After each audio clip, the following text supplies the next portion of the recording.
இன்னும் உயரப்பரப்போம் என்ற தலைப்பில் ஈரோடு திரு மகேஷ் அவர்கள் உரை நிகழ்த்த நம்மிடையே வருகை புரிந்திருக்கிறார்கள். கரவொலியோடு அவர்களை மேடைக்கு அழைப்போம்.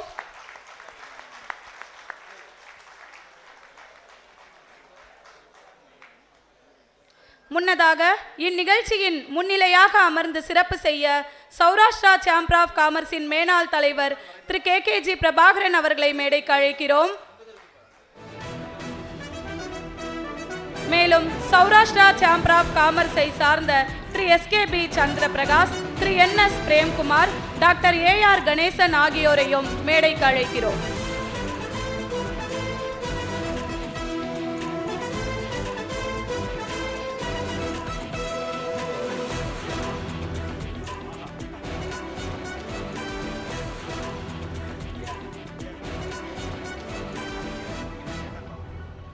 ERK விக்னேஷ் மற்றும் ERK சேத்தன் பாபு அவர்களை மேடைக்கு அழைக்கிறோம்.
மதுரை காந்தி NMR சுப்பிரமன் மகளிர் கல்லூரியின் தாளாளர், செயலாளர், நிர்வாக குழு உறுப்பினர் ஆகியோரை வரவேற்பதில் பெருமிதம் கொள்கின்றோம்.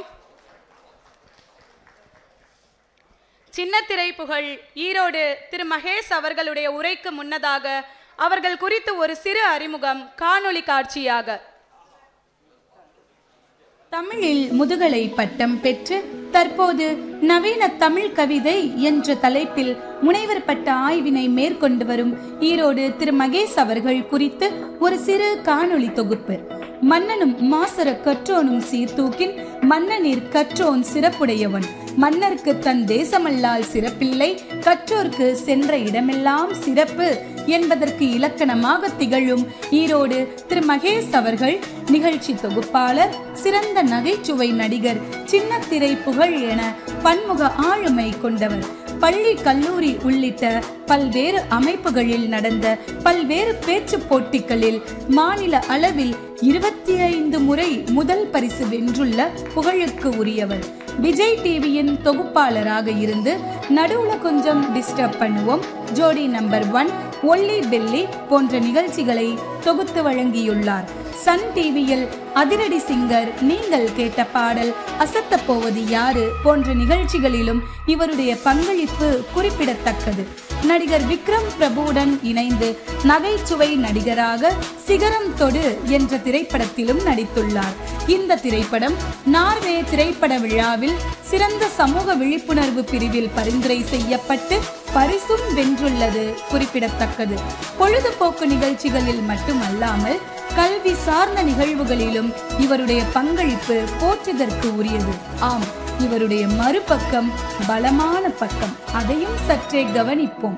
தன்னம்பிக்கையையும் ஊக்கத்தையும் ஊட்டும் சிறந்த சொற்பொழிவாளராக விளங்கும் ஈரோடு திரு மகேஷ் அவர்கள் 150க்கும் மேற்பட்ட பள்ளி, கல்லூரிகளில் ஆசிரியர் மற்றும் மாணவர்களிடையே தன்னம்பிக்கையை வளர்க்கும் வகையில் ஊக்க உரை ஆற்றியுள்ளார்.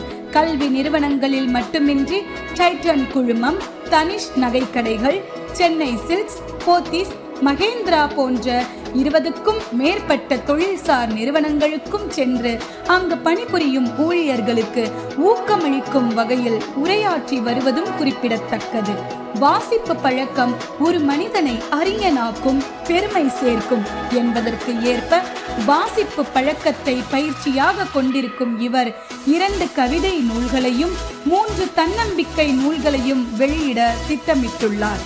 இவருடைய உரைகள் மற்றவர்களுக்கு ஊக்கம் கொடுப்பது போல இவருடைய நூல்கள் தமிழ் எழுத்துலகிற்கு ஆக்கம் சேர்க்கும் என்பதில் மாற்று இல்லை. தன்னம்பிக்கை பேச்சாளர், நிகழ்ச்சி தொகுப்பாளர், பன்முக ஆளுமை கொண்ட ஈரோடு திரு மகேஷ் அவர்களை சிறப்பு விருந்தினராக அறிமுகம் செய்து உரை நிகழ்த்த அழைப்பதில் சௌராஷ்டிரா சேம்பர் ஆஃப் காமர்ஸ் பெருமிதம் கொள்கிறது. நம் சிறப்பு பேச்சாளர் ஈரோடு திரு மகேஷ் அவர்களுக்கு சிறப்பு செய்யும் தருணம். அவர்களை சிறப்பு செய்ய சௌராஷ்டிரா சேம்பர் ஆஃப் காமர்ஸின் மேனாள் தலைவர் திரு கேகேஜி பிரபாகரன் அவர்களை மேடைக்கு அழைக்கிறோம்.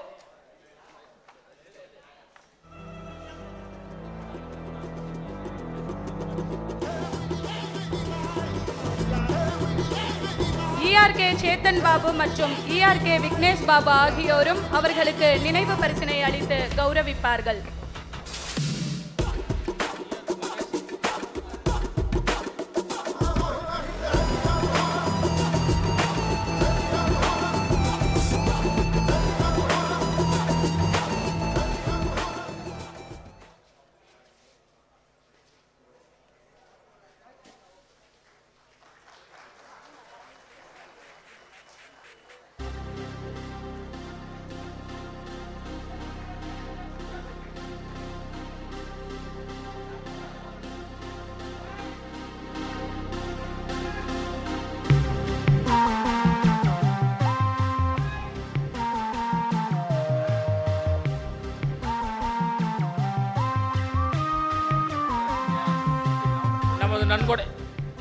நமது நன்கொடையாளர்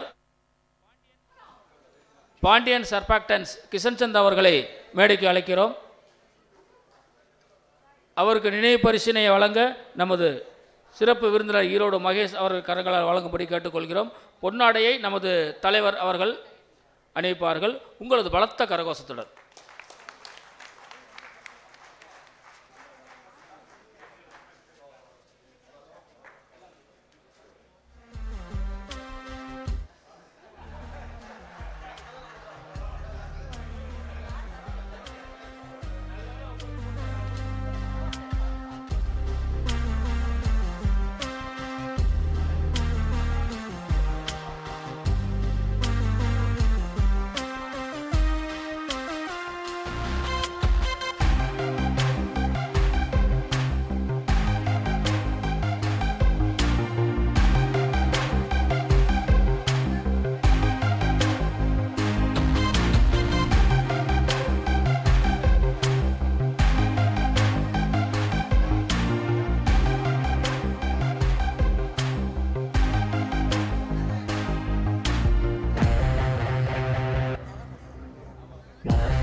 சிறப்பு செய்தமைக்கும் சிறப்பினை ஏற்றமைக்கும் எங்களுடைய மனமார்ந்த நன்றிகளை தெரிவித்துக் கொள்கின்றோம்.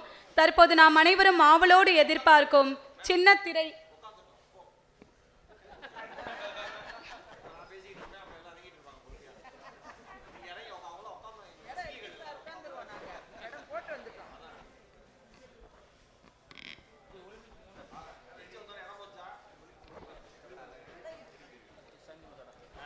தற்போது நாம் அனைவரும் ஆவலோடு எதிர்பார்க்கும் சின்னத்திரை நிகழ்ச்சி தொகுப்பாளர், மேடை பேச்சாளர் ஈரோடு திரு மகேஷ் அவர்கள் உரை நிகழ்த்த வருகிறார்கள். அவர்களை கரவொலியோடு அன்போடு வரவேற்போம்.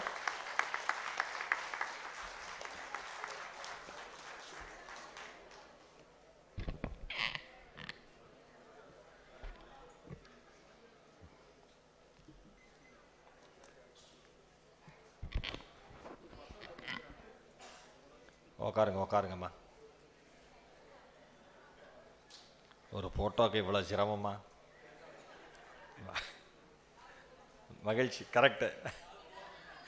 அம்மா சொல்கிறாங்க கால் போகணும்ல. கருவறையிலே கால் பதித்த நாள் தொட்டு, கருவறையிலே கால் பதித்த நாள் தொட்டு மேடையிலே பூரிப்போடு நிற்கின்ற இற்றை நாள் வரை நான் போகிற வழியெங்கும், நான் போகிற ஊரெங்கும் துணைக்கு தன்னுடைய இதயத்தையும் அனுப்பி வைக்கிற என்னுடைய தாய் தந்தையரின் பாதங்களை பணிந்து என்னுடைய பணியை துவங்குவதிலே நான் மிகப்பெரிய மகிழ்ச்சி அடைகிறேன்.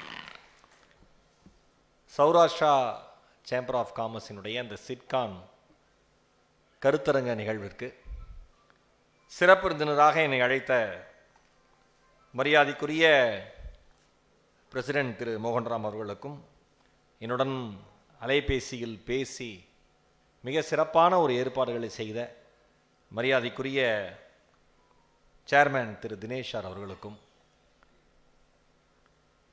நான் இந்த இடத்திலே வந்து நின்று பேசுவதற்கு காரணமாக அமைந்த முன்னாள் தலைவர் மரியாதைக்குரிய சேகர் சார் அவர்களுக்கும்,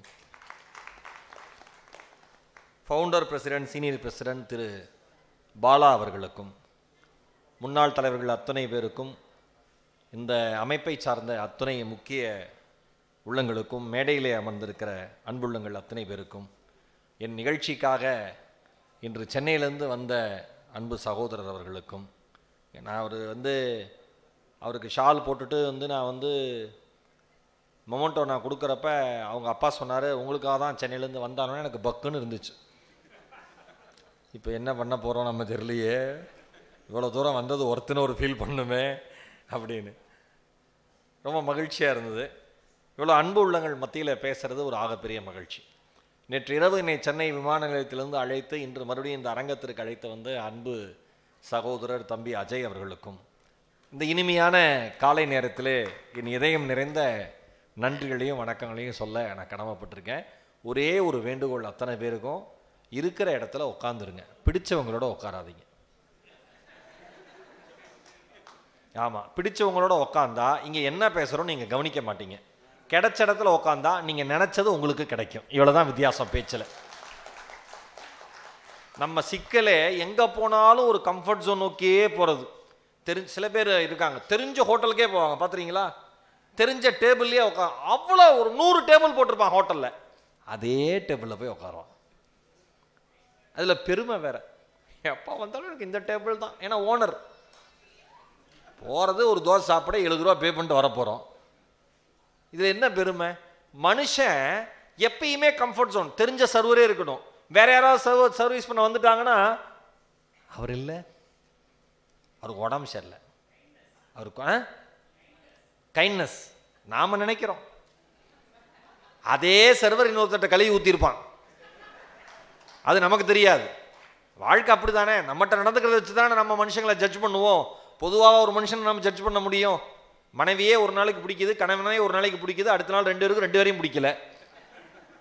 80 வருஷம் வாழ்ந்துட்டு எங்கள் அப்பா சொல்கிறாரு, கிட்டத்தட்ட 40 ஆண்டுகளை தாண்டிய திருமண வாழ்க்கை, இனிமேல் உங்கள் அம்மாவோட வாழ முடியாதுங்கிறார் எங்கள் அப்பா. நான் எங்கள் அண்ணனை பார்த்தேன், நாம் 2 பேர் தெளிவாக இருக்கோமா இல்லை அவர் தெளிவாக இருக்காரா? இவ்வளோதான் வாழ்க்கை. கம்ஃபர்ட் ஜோன், தெரிஞ்ச ஹோட்டலுக்கே போகணும், தெரிஞ்ச டேபிள்லேயே உட்காரணும், தெரிஞ்சவங்களே சர்வ் பண்ணணும், அப்படியே எந்த ஒரு சிரமமும் இல்லாமல் ஒருவேளை உணவு கூட சாப்பிடணும்னு நினைக்கிறோம். ஒன்னே ஒன்று சொல்லவா, ஒருவேளை உணவை நீங்கள் சிரமம் இல்லாமல் சாப்பிட முடியும், ஆனால் ஒரு வாழ்நாளுக்கான வாழ்க்கையை எந்தவித சிரமங்களையும் எதிர்கொள்ளாமல் உங்களால் வாழவே முடியாது என்பதை புரிஞ்சுக்கிட்டா வாழ்க்கையில் அடுத்த லெவல் போயிடலாம். நான் தலைப்பு என்னன்னு கேட்டார் தினேஷ் சார் கால் பண்ணி. அப்போ தான் தெரிஞ்சது தலைப்பில் தான் பேசணும் போல இருக்கு. வழக்கமாக சிறப்புரைன்னு போட்டுருவாங்க, நாம் பாட்டு பேசிட்டு போயிடலாம். ஆனால் தெளிவாக இருக்காங்க சௌராஷ்டிரா சேம்பர் ஆஃப் காமர்ஸ், தலைப்பை சொல்லு. அப்புறம் கீழே உக்காந்துருக்கிறப்ப எனக்கு நிறைய யங்ஸ்டர்ஸ் நிறைய பேர் இருப்பாங்க அப்படின்னு நினச்சேன். இருக்கீங்க, நீங்கள் எல்லாருமே யங்ஸ்டர்ஸ் தான். உடனே ஒரு அண்ணன் பார்க்குறாரு, அப்போ நாமெல்லாம் யார்? எல்லாருமே யங்ஸ்டர்ஸ் தான். என்ன வயசில் என்ன இருக்குது? நான் எப்பயுமே சொல்லுவேன், வயதில் ஒருபோதும் தெம்பு தெரிவதே கிடையாது, உழைப்பில் மட்டும்தான் தெம்பு வெளியில் அதிகமாக தெரியும். வயசில் என்ன தெரிய போகுது? இன்னைக்கு சண்டே மார்னிங்கு சில குழந்தைங்கள்லாம் பார்க்குறேன், அந்த பிள்ளைலாம் வந்து உட்காந்துருக்கு, காலங்காத்தால் எழுப்பி குளிப்பாட்டி வா போகலாம் அப்படின்னு. ஏன்பா நம்ம சேம்பர் ஆஃப் காமர்ஸ் ஃபங்க்ஷன், நீ போயேன் வா, எனக்கு அடுத்து நீ தான் வா, அதான் சொல்கிறேன் நீ போ. ஒரு மீட்டிங்கு கூட்டிகிட்டு வந்து உட்கார வைக்கிறது நம்ம குழந்தைங்கள பெரிய சேலஞ்சாக இருக்குது. ஆனால் ஒன்றே ஒன்று சொல்லவா, இதே ஒரு திரைப்படத்துக்கு போகணும், என்னோடய இண்டஸ்ட்ரி தான், இதே ஒரு சினிமாவுக்கு போகலாமான்னு கேளுங்க, தீபாவளிக்கு தலைக்கு எண்ணெய் வைக்கிற மாதிரி உட்காந்துருப்பாங்க காலையில் எந்திரிச்சு. கரெக்டா? அவங்களுக்கு என்ன நம்ம கொடுத்துட்டோன்னா கம்ஃபர்ட்னஸ் கொடுத்துட்டோம், பேம்பரிங். ஒரு சார் கேட்டார், ஜென்ரேஷன் எப்படி வளர்க்குறதுன்னு தெரில அப்படின்னோடனே நம்ம அருண் பிரகாஷ், நான் அருண் பிரகாஷை சொல்லிட்டு அந்த ஜென்ரேஷன் மேட்டருக்கு வரேன். நான் இப்போ தான் நண்பரை சந்திக்கிறேன், கேள்விப்பட்டிருக்கேன், பார்த்துருக்கேன், இப்போ தான் நேராக சந்திக்கிறேன் அருண் அவர்களை. மிக மிக சிறந்த தெளிவான ஆர்ப்பாட்டம் இல்லாத அழகான இன்ஃபர்மேட்டிவ் ஸ்பீச் வந்து மிஸ்டர் அருண் பிரகாஷ் இன்னைக்கு கொடுத்த ஸ்பீச். எனக்கு வந்து தினேஷ் சார் வந்து, சார் நீங்கள் ஒரு அரை மணி நேரம் முன்னாடியே வந்துருங்கன்னு சொன்னது ஒரு அர்த்தம் எனக்கு இப்போ தான் புரிஞ்சுது. ஏன்னா சீரியஸாகவே அவ்வளோ கற்றுக்க முடிஞ்சது. உங்கள் மனசில் என்ன கேள்விகள் இருக்குன்னு நான் பாட்டு வந்து உடனே ஸ்டேஜ் ஏறி நான் பாட்டை பேசிட்டு போயிருந்தேன்னா இவ்வளோ விஷயங்கள் எனக்கு கிடச்சிருக்காதுல்ல. அருண் சொன்னார் 2 கோடி அப்படிங்கிறது வந்து என்ன மாதிரி மிடில் கிளாஸில் பிறந்த பசங்களுக்கு வந்து ஒரு பெரிய தொகை, ஈரோடு மகேஷ்க்கு எப்படி தெரிலன்னு சொல்லிட்டு கொஸ்டின் அண்ட் ஆன்சரில் சொல்கிறாரு, கம்பெனி வந்து 11வது வருஷம் 120 கோடி டேர்ன் ஓவரான்.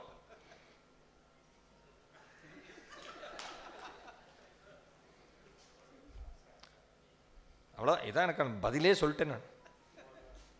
நீங்கள் விஜய் டிவியில் எவ்வளோ சேலரி போடுறாங்கன்னு இந்த ஸ்லிப்பை காமிக்கிறேன். ஆமாம், போடுறாங்களான்னு காமிக்கிறேன், அப்புறம் எவ்வளோ போடுறாங்கன்னு காமிக்கிறேன், எவ்வளோ வாய்ப்பு தரான்னு காமிக்கிறேன். அதுக்கப்புறம் எங்களெல்லாம் பார்க்குறப்ப நீங்கள் இப்படி சொல்ல மாட்டீங்க, பாவம் வந்துட்டான், இவனுக்கு ஏதாவது ஒரு 1% ஷேர் நம்ம ஆஃபீஸில் கொடுத்துடுவோம், ஆனால் அதை பைய வேறு மேடையாக பேசுகிறானே, நல்லா இருந்துட்டு போகணுங்கிற அளவுக்கு நம்ம நிலமை இருக்குது. வடிவேல் சார் படத்தில் சொல்லுவார்ல, வெளியிலேருந்து பார்க்குறவனுக்கு தாண்டா நம்மளுடைய வீரெல்லாம் தெரியும், உள்ளுக்குள்ளே நாம் அசிங்கப்படுறது நமக்கு மட்டும்தான் தெரியுங்கிற மாதிரி நம்ம வாழ்க்கை அப்படி. இப்போ அந்த ஜென்ரேஷன் சொன்னீங்கல்ல, இப்போ இந்த ஜென்ரேஷன் இதில் என்னென்னா, இப்போ நான் வந்து இங்கே கணிச்சதுலேருந்து நான் சொல்கிறேன். நான் வந்தோடனே இவர்கிட்ட பக்கத்தில் குமரன் ஜாகுவாசை போன முன்னாள் பிரசிடென்ட் சார்ட்ட உக்காந்தோன்னு ஒன்று கேட்டேன்.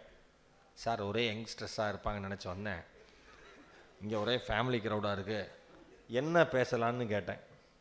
அவர் திரும்பி என்னை பார்த்தாரு, என்னது என்ன பேசலாமா, அப்போ நீ ஒன்றும் பேச. இதை வந்து எனக்கு பக்கத்தில் இருந்தார் பிரபாகரன் சார் இருந்தார். எங்கே ஒரு சார் இங்கே இருக்கார், ஃபோனில் இருக்கார் பாருங்க. ஆமாம், அவர் கேட்டுட்டார் இவர்கிட்ட பேசினதை. அவர் சொல்கிறாரு, சும்மா இன்னும் கொஞ்சம், அப்படி சொல்லலை, ஒருவேளை நீங்கள் இருந்தால் அப்படி சொல்லிடுறீங்களா இருக்கும், அவர் அப்படி சொல்லலை, இன்னும் தொழிலில் எப்படி மேலே பறக்கலாம், ஏன்னா இன்னும் உயர பறப்போம்ல தலைப்பு. நான் என்ன பேசலான்னு கேட்டோன்னே பிரபாகரன் சார் சூப்பரான ஒரு விஷயத்தை பண்ணார். இன்விடேஷனை காமிச்சு, இதுதான் டாபிக். கொஞ்ச நெஞ்ச அவமானம் இல்லை, உட்காந்து 20 நிமிஷத்தில் நான் பட்டது குசும்பான ஒரு சேம்பர் ஆஃப் காமர்ஸாக இருக்கும் போல இருக்குது சௌராஷ்டிரா. சும்மா இன்னும் ஃபேமிலியில் எப்படி பறக்கலாம், இன்னும் அப்படி அந்த மாதிரி பண்ணுங்க சார் அப்படின்னாரு. ஏன்னா இங்கே நான் தான் சொன்னேன், இங்கே வந்து உட்காந்தோன்னே இப்போ ஓவராலாக எனக்கு உங்களுடைய மனநிலை ஓரளவுக்கு புரிஞ்சிச்சுன்னு வச்சுக்கோங்களேன்.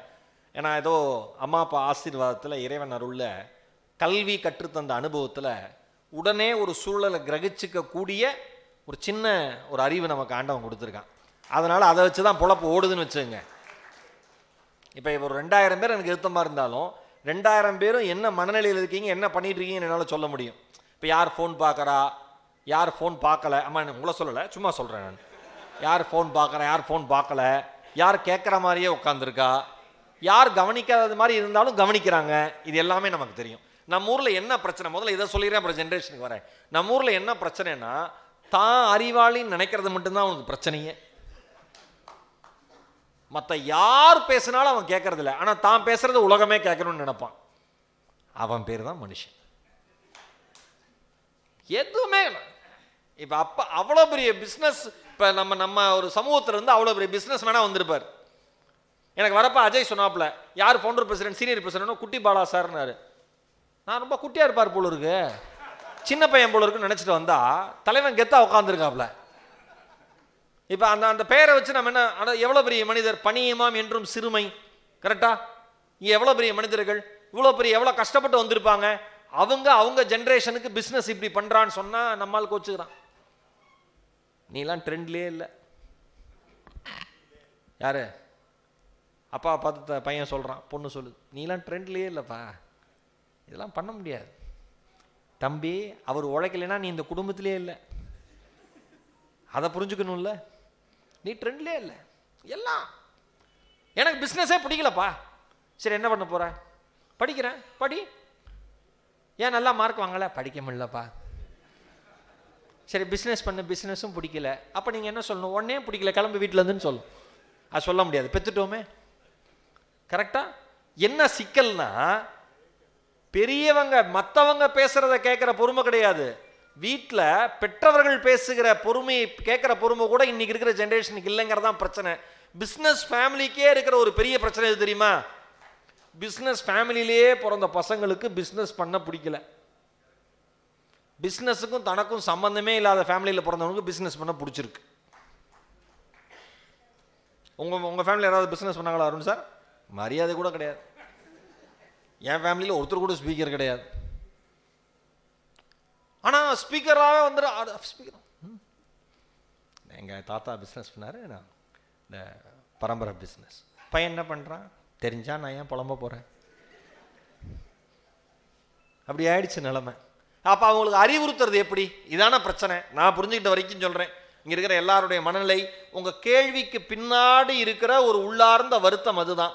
ஆனால் இவர் அருண் பேசுகிறப்ப சொன்னார், சார் அதை அவங்க விருப்பம்தான், படிக்கிறதா தொழிலுக்கு வரதாங்கிறது அவங்க விருப்பம்தான். ஆனால் ரொம்ப அழகான வார்த்தை அருண் பிரகாஷ் சொன்னார், சீக்கிரம் தோல்விகளை சந்திப்பது நல்லதுன்னார். பிரமாதமான வார்த்தை சார்.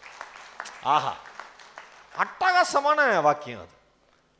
உங்களால் சக்தி இருக்கிறப்பே நீங்கள் தோல்விகளை சந்திக்கிறது ரொம்ப நல்லது. எவ்வளோ பிரமாதம் அது. எனக்கு தெரிஞ்சு அதை வச்சு ஒரு பெரிய மேனேஜ்மெண்ட் புக்கே எழுதலாம் நம்ம ரிசர்ச் பண்ணி. நான் 65 வயசில் ஒரு ஸ்டார்ட் அப் ஆரம்பிக்கிறேன். யாராவது சொன்னால் யாராவது சிரிப்பாங்களா மாட்டாங்க. அது ஸ்டார்ட் அப் தான். எப்போ ஆரம்பித்தாலும் ஒரு தொழில் தொடங்கினா ஸ்டார்ட் அப் தான். 65 வயசில் ஆரம்பிக்கிறேன் அப்படின்னா ஸ்டார்ட் அப் தான். அந்த ஐஃபோன் இது போட்டுருங்க மேடம். முதல்ல நோக்கியா ரிங் அடித்தா நமக்கு அடித்த மாதிரியே இருக்கும். இப்போ ஐஃபோன் எங்கே அடித்தாலும் நமக்கு அடித்த மாதிரியே இருக்குது. பயந்துட்டேன் சைலண்ட் இல்லையோன்னு. எல்லாமே ஸ்டார்ட் அப் தான். ஆனால் நீங்கள் 20 வயசில் ஒரு தொழில் தொடங்குறப்ப, அதனுடைய ஐடியா மேலே வரப்ப, அதில் சந்திக்கிற அவமானங்களையும் தோல்விகளையும் தாங்கக்கூடிய சக்தி மனசுலையும் இருக்கும், உடம்புலையும் இருக்கும். அது ரொம்ப முக்கியம். மென்டல் ஹெல்த்தும் முக்கியம், ஃபிசிக்கல் ஹெல்த்தும் முக்கியம். ரெண்டுமே பேலன்ஸ் பண்ணி போகலாம். ஆனால் ஒரு கட்டத்துக்கு மேலே நீங்கள் சந்திக்கக்கூடிய தோல்வி உங்களை மேலே வரவிடாமல் செஞ்சிடும்.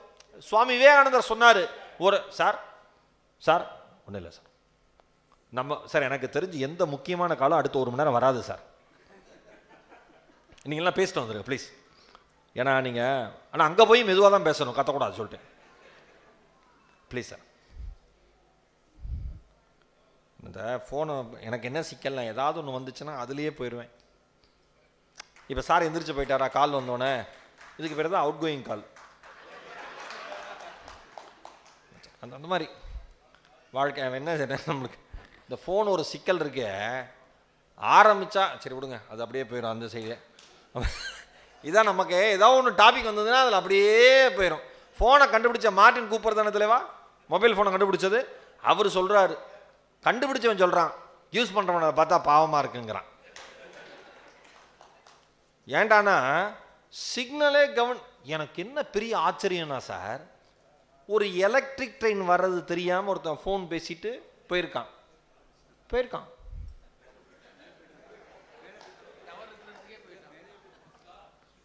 சார் சொல்ற மாதிரி டவர் இருக்கிறதுக்கே போயிட்டான். என்ன நான் ஒன்னே ஒன்று சொல்லவா, இதை நாம் பயன்படுத்த வேண்டும், இது நம்மை பயன்படுத்த ஒருபோதும் அனுமதிக்க கூடாது. இதுக்கும் பிஸ்னஸ்க்குமே பெரிய தொடர்பு இருக்குது. நான் ஒன்றா வரேன். இப்போ சிக்கல் என்ன அப்படின்னா, நமக்கு பெரிய எதில் விருப்பம்னு ஒரு தடுமாற்றம் இருக்குது நம்ம மனசுக்குள்ள. இப்போ வந்து இன்றைக்கி இருக்கிற யங் ஜென்ரேஷன், நான் சொல்கிறேனே, நான் அந்த அவங்களுடைய மனசாட்சியாக சொல்கிறேன், எனக்கு படிக்கணும். அவங்க என்ன இங்கே இருக்கிற மக்களுக்கு சொல்லிடுறேன், சில பேர் சில பசங்க உங்கள் ஃபேமிலி பிஸ்னஸ்குள்ளே வரதுக்கு ஏன் பயப்படுறாங்கன்னா, பெரும்பாலும் நாம் செய்கிற பிஸ்னஸை பற்றி நல்லதாக சொன்னதா வரலாறே இல்லை. மனசாட்சி இருக்கிற 2 பேர் கை தட்டுறீங்க, அதுவும் மெதுவாக தட்டுறீங்க. நல்லதா நல்ல பிஸ்னஸ், அதனால தான் இவ்வளோ நல்லா இருக்கும். கார் இருக்குது, வீடு இருக்குது, நம்ம சமூகத்தில் ஒரு மரியாதை, எத்தனை பேருக்கு வேலை கொடுக்குறோம், எவ்வளோ பேருக்கு சேலரி கொடுக்குறோம், எல்லாரும் எவ்வளோ சந்தோஷமாக இருக்காங்க. இப்படி யாராவது சொல்லியிருக்கீங்க? எனக்கு வர ஆத்திரத்துக்கு எங்கேயாவது விட்டுட்டு ஓடிடலாமான் இருக்கு. பிறந்ததுலேருந்து இவன் தான் கேட்டிருக்கான், அத்தனையும் கேட்டுவிட்டு அவன்கிட்ட இந்த பிஸ்னஸ் பண்ணுறியா, எது நீ ஓடுறப்ப கூடவே நானும் ஓடவா? அவன் கேட்பானா மாட்டானா? அப்போ நம்ம என்ன பண்ணணும்? இனிமேலாவது இங்கே இருக்கிறவங்ககிட்ட, அது தொழிலையும் சரி வாழ்க்கையிலையும் சரி, எவ்வளவுக்கு எவ்வளவு நேர்மறையான வார்த்தைகளை நீங்கள் பயன்படுத்துகிறீர்களோ அவ்வளவுக்கு அவ்வளவு உங்களை சுற்றி இருக்கிற சூழலும் நேர்மறையாக மாறும் என்பதை மறந்து விடாதீர்கள். மனப்பான்மை ரொம்ப முக்கியம் இல்ல? Attitude decides your altitude. உண்மைதானே? உங்கள் மனப்பான்மை தானே உங்களுடைய உயரத்தையே தீர்மானிக்கும். எவ்வளோ சிரமங்கள் இருந்தாலும் அதுலேருந்து மீண்டு வருவதற்கான ஒரு வழியை கண்டுபிடிக்கிறது தான் நம்ம வாழ்க்கையே. அப்போ தானே இன்னும் அதிகமாக பறக்க முடியும். புலம்பிக்கிட்டே இருக்கிறதுனால என்ன பிரச்சனை சால்வ் ஆக போகுது? இப்போ அருண் சொன்னாரே, முதல்ல 5 வருஷம் ஒன்றுமே இல்லைன்னாரு பிஸ்னஸில். 5 நம்மால் பாருங்க எப்பேற்பட்ட ஆள்கிட்ட போய் கேட்டிருக்காரு. எடுத்தோன்னே என்ன இந்த கமிஷன் தருவேன்னு கேட்காத ஆள் இன்னும் பிறக்கலை, அவ்வளோதான். மீதி அத்தனை பேரும் கேட்டிருக்கான் பிஸ்னஸ். அவருக்கு என்ன, காலேஜுக்கு என்ன நன்மை, மேனேஜ்மெண்ட்டுக்கு என்ன நன்மை, பசங்களுக்கு என்ன நன்மை, எனக்கு என்ன நன்மை?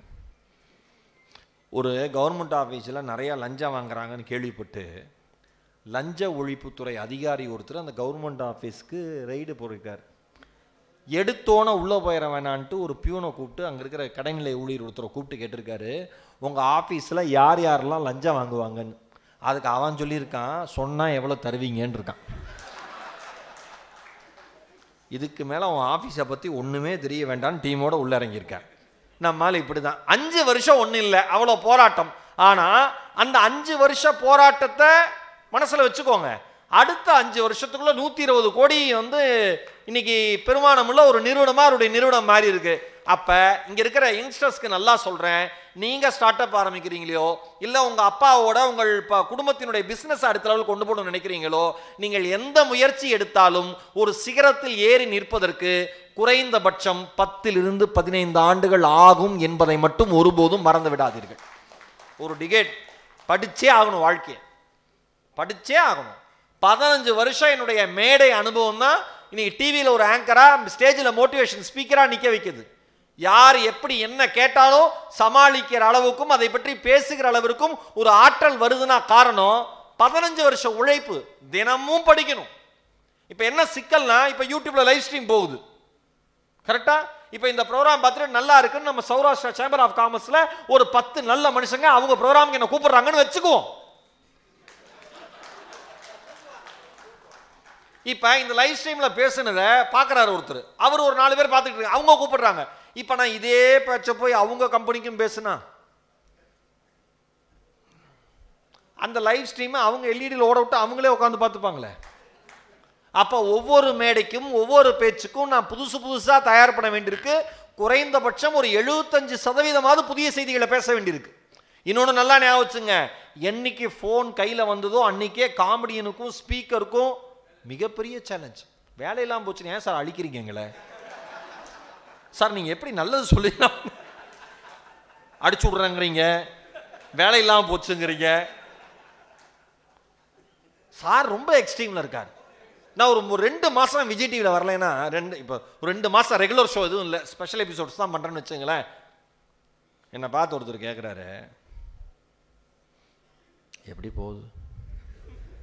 நல்லா போயிட்டு இல்லை, ரொம்ப நல்லா விஜய் டிவியில் பார்க்கல. ஆமாம் சார், வரும் ஷோ வரும். சாப்பாட்டெலாம் ஒன்றும் இல்லை, சாப்பாடு இல்லாத அளவுக்கு ஒரு 2 மாதத்தில் பிச்சைக்காரனாவே நல்லா வந்துட்டே இருந்தோன்னு வச்சுங்களேன். எப்படி மாதம் ஒரு 10 கோடி வருமா? 10 கோடி விஜய் டிவிக்கே வராது. நம்ம ஆளுங்க அதாவது தன்னை தவிர எல்லாரையும் சாதாரணமாக தான் பார்க்க. அதுதான் நம்ம பிரச்சனை. நான் சொன்னேன், யார் பேசுவதையும் நாம் கேட்பதில்லை, யார் வளர்ச்சியையும் நாம் மதிப்பதில்லை, யாரிடமிருந்து எதையும் கற்றுக்கொள்வதில்லை, யாருக்கு என்ன பதில் சொல்ல வேண்டும் என்று தெரிவதில்லை, எவ்வளவு நேரம் யாரிடத்தில் எப்படி பொறுமையாக இருக்க வேண்டும் என்கிற எண்ணமும் இல்லை, தன் தொழில் சார்ந்த படிப்பை படித்து தன் தொழிலை அதிகப்படுத்த வேண்டும் என்கிற எண்ணமும் இல்லை. ஆனால் முன்னேறிடணும். எப்படி பேப்பரை கிழிக்க முடியுங்கிறேன். அது எப்படி முடியும்? வாய்ப்பே இல்லையே. அடுத்த லெவல் ஹைட்ஸ் போகணும்னு நினைக்கிறோம். சார் நான் என்ன சொல்றேன், ஆசையே படாதன்னு சொல்லவே இல்லை, ஆசைப்படணும். என்னை பொறுத்த வரைக்கும் ஆசைப்படணும். ஆசை நியாயமான ஆசையா இருக்கணும். அது ரொம்ப முக்கியம். ஆசை பண்ணணும்னா வேற மாதிரி போயிடும். அப்புறம் நியாயமான ஆசையா இருக்கணும். ஒருத்தர் நார்த் இந்தியாவில் கிராஷ் கோர்ஸ் நடத்திருக்கான் சார். 15 நாளில் ஏடிஎம்ல கொள்ளையடிக்கிறது எப்படின்னு. 15 days கோர்ஸ் தான் அது. லைவ் செஷன் போயிருக்கான், ப்ராக்டிக்கல் செஷனுங்க. அப்போ மாட்டிட்டானுங்க. நான் சும்மா காமெடி சொல்ல, விளையாட்டு நடந்தது தான் சொல்றேன். பாப்பா ஏய் எங்க வர 3 பேரும்?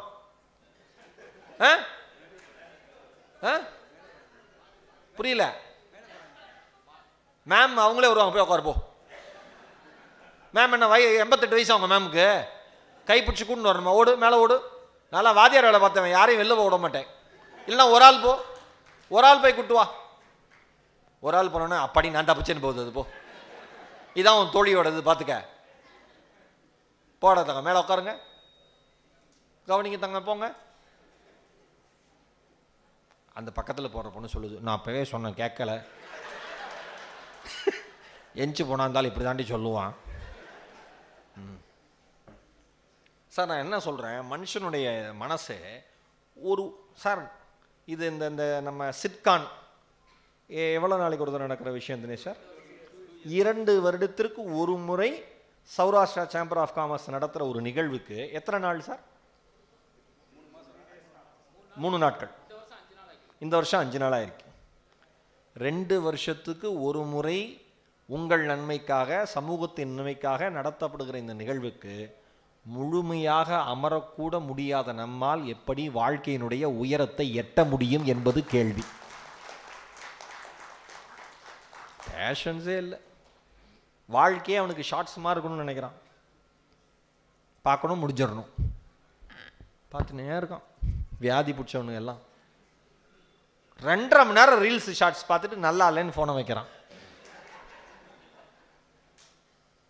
டைம் போகிறதே தெரியல. பெருமையாக பேசுகிறாங்க, வெட்டியாக ஃபோன் பார்க்குறத. டைம் போகிறதே தெரியல எனக்கு. நான் எப்பயுமே சில பேர் பேரண்ட்ஸ்லாம் பார்த்துருக்கேன். வீட்டில் பேரம்பேத்திலாம், தாத்தா பாட்டி, அவங்க என்ன தாத்தா பாட்டிக்கு பேரம்பேத்தி என்ன பண்ணாலும் நல்லா தான் இருக்கும். என் பேத்திலாம் ஃபோன் எடுத்தானா 2 hours பாப்பா. இப்போ எப்படி இருக்கா, பார்க்க முடியாமல் இருக்கா, என்ன பண்ணுறதுனே தெரியும். எதில் பெருமை பண்ணணுங்கிற ஒரு எண்ணம் வேணுமா இல்லையா? பொறுமையாக நான் இங்கே இருக்கிற எல்லா ஸ்டூடெண்ட்ஸுக்கு சொல்கிறேன், சொல்லுங்களா, யங்ஸ்டர்ஸ் அத்தனை பேருக்கு சொல்கிறேன். தொழில் சம்பந்தமாக, படிப்பு சம்பந்தமாக, இப்போ நம்ம சகோதரர் வந்து பேசினார்ல, அருண் பேசினார்ல, அந்த மாதிரி ஸ்டார்ட் அப் சம்பந்தமாக யார் எங்கு பேசினாலும், நம்ம சமூகம் தான் அந்த நிகழ்வு நடத்தணும்னு அவசியம் இல்லை. எந்த நிகழ்வு முதலில் நடந்தாலும் போய் உட்கார்ந்து கேட்குற பொறுமை உங்களுக்கு இருந்துச்சுன்னா இந்த சமூகத்தினுடைய அடையாளமாக நீங்கள் மாறப்போகிறீர்கள் என்பதை மட்டும் மறந்துடாதீங்க. பொறுமை தான் எல்லாத்துக்கும் முக்கியம். ஒரு மணி இங்க இருக்கிற ஜெயிச்ச அத்தனை பேரையும் கேளுங்க. ஏன்னா நேற்று தொழில் ஆரம்பிச்சு இன்னைக்கு ஜெயிச்சவங்களா? கிடையவே கிடையாது. 15 ஆண்டு கால 20 ஆண்டு கால உழைப்பு. என்ன சிக்கல் இங்க இருக்கிற யங் ஜெனரேஷன் எல்லாருக்கும் சொல்றேன், இவங்களுக்கு என்னன்னா ஒரு அழகான வீட்டை கட்டியாச்சு, தொழில்னு வச்சுங்க, வீடு தான் இப்ப தொழில். அந்த அழகான வீடு கட்டுறதுக்கு ஒரு 30 வருஷம், 20லேருந்து 30 வருஷம் ஆச்சு. அந்த கட்டின வீட்டை அதை விட பெருசா கட்டுடான்னு சொல்ற பேரண்ட்ஸும் இருக்காங்க. சில பேரண்ட்ஸ் குழந்தைங்கிட்ட என்ன சொல்றாங்கன்னா, இருக்கிறத பத்திரமா பார்த்துக்கோ, நீ நல்லா இருப்ப, உனக்கு எந்த குறையும் வராது, என்ன இவளை உற்று, யார் அவங்களையும் மனைவியும் உற்று எப்படியோ நாங்கள் பொழைச்சிக்கிறோம். இந்த வீடு இருக்கு பாரு, இது இரத்தத்தாலும் வியர்வையாலும் உழைப்பாலும் சிந்தனையாலும் ஏக்கத்தாலும் அவமானத்தாலும் அசிங்கத்தாலும் விமர்சனத்தாலும் கட்டி எழுப்பப்பட்ட வீடு.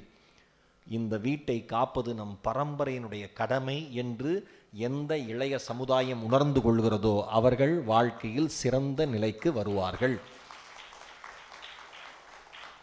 நான் படிக்க போகிறேன், தாராளமாக படிங்க, படிக்க அனுமதிங்க, இங்கே இருக்கிற அத்தனை பேரையும் சொல்கிறேன். ஆனால் தொழில் செஞ்சுட்டே படிங்க. ஏங்க, வாழ்க்கையில் சில பேருக்கு மட்டும்தான் ப்ராக்டிக்கல் நாலேஜோடு சேர்ந்த படிப்பு கிடைக்கும். அது வீட்டில் தொழில் செய்கிற குடும்பத்தில் பிறந்த பசங்களுக்கு மட்டும்தான் அது கிடைக்கும். அனுபவ அறிவோடு சேர்ந்த கல்வி அறிவு கிடைக்கும். இன்னொன்று, இங்கே இருக்கிற பேரண்ட், இன்னொன்று இங்கே இருக்கிற பெரியவங்களுக்கு சொல்கிறேன், ஆம்பளை பசங்களை மட்டுமே பிஸ்னஸில் கொண்டு வரணும்னு நினைக்காதீங்க. தயவு செஞ்சு பெண் பிள்ளைகளையும் உங்களுடைய பிஸ்னஸ்க்கு கொண்டு வாங்க. அங்கே ஒரு குழந்தை கைத்தட்டுறா, வெரி குட். அந்த என்ன இருக்குன்னு அர்த்தம் அந்த குழந்தைக்கு. உன் பேர் என்னடா தங்க? எந்திரி. அந்த எல்லோ கலர் ட்ரெஸ்ஸு, உங்கள் பேர் என்னம்மா? தன்ஷிகா. என்னடா படிக்கிற? 10th standard. ஒரு பலத்த கைத்தட்டல் தன்ஷிகா கொடுங்க. வாழ்த்துக்கள்ரா, உட்காரு. 10ஆம் வகுப்பு படிக்கிற குழந்தை ஒரு பெண் குழந்தைகளை ஆண்டர்பிரனர் ஆக்குங்க, உங்கள் தொழிலுக்கு கொண்டு வாங்கன்னு சொல்கிறத நினச்சி கைத்தட்டுதுன்னா அந்த குழந்தைக்குள் தொழில் செய்கிற ஆசை, தொழிலை விரிவுபடுத்தணுங்கிற ஆசை இருக்கு. ஆனால் நாம்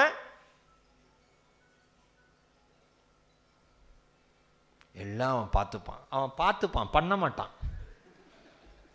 பண்ணுறவங்கள பண்ண விடுங்க. ஒரு என்ன குனிஞ்சிருக்கிறாப்புல, அவருக்கு என்னன்னா எப்படி நம்ம வீட்டுக்கே வந்து பார்த்துருப்பானோ, எல்லாம் நம்ம வீட்டில் நடக்கிற விஷயத்த கரெக்டாக சொல்கிறானே ஈரோடு மகேஷ் அப்பன். எல்லாருக்கும் சமச சார். நான் என்ன சொல்கிறேன், பெண் பிள்ளைகள் ஆண் பிள்ளைகளை வித்தியாசமே கிடையாது. அப்படி வளர்க்கவே வளர்க்காதீங்க. என்னை பொறுத்த வரைக்கும் 2 குழந்தைங்களுக்கும் வேல்யூவை ஒரே மாதிரி சொல்லிக் கொடுங்க. 2 குழந்தைங்களுக்கான வேல்யூவை ஒரே மாதிரி சொல்லிக் கொடுங்க. வீட்டில் ஆம்பளை பிள்ளை இப்படி காலை விரிச்சுட்டு உட்காந்துருந்தா ஓகேன்னு எடுத்துக்கிற நீங்க, பெண் பிள்ளைகள் காலை அங்கிட்டு இங்கிட்டு வச்சு உட்காந்துருந்தா ஏன் நீ அப்படி உட்காராதன்னு சொல்றீங்க? இவள் அமர்ந்தாலும் தவறு, அவன் அமர்ந்தாலும் தவறு. தவறு என்பது ஆணுக்கும் பெண்ணுக்கும் மாறாது. தவறு என்பது தவறு தான். எஜுகேட் பண்ணுங்க. கரகை கொண்டு வாங்க. இதோ சொன்னாங்களே, ரோஷினி அவர்களை பற்றி சொன்னாங்களே, இன்னைக்கு அவ்வளோ பெரிய நிறுவனத்தினுடைய பொறுப்பில் இருந்துட்டு எவ்வளோ பெரிய மேஜிக்கை கிரியேட் பண்ணுறாங்க. நாம் எங்கேயாவது யாராவது ஒரு பெண் தொழில் முனைவர் இல்லை பெண் தொழில் அதிபர் வந்தால் கை தட்டுறோம், லைக் பண்ணுறோம், கமெண்ட் பண்ணுறோம், ஷேர் பண்ணுறோம். வீட்டில் யாராவது வந்தால் அமைதியாருன்னு சொல்கிறோம். அருமை. நீ உனக்கே இதெல்லாம் பயங்கர கஷ்டமான விஷயம். உன்னால் இந்த மாதிரி பிஸ்னஸ்லாம் ஹேண்டில் பண்ண முடியாது. நான் ஒன்று சொல்லவா, பெண்களினுடைய சகிப்புத்தன்மையால் எதை வேண்டுமானாலும் ஹேண்டில் பண்ண முடியும். ஞாபகம் வச்சுங்க. ஏன் அவங்க நம்மளையே ஹேண்டில் பண்றாங்க.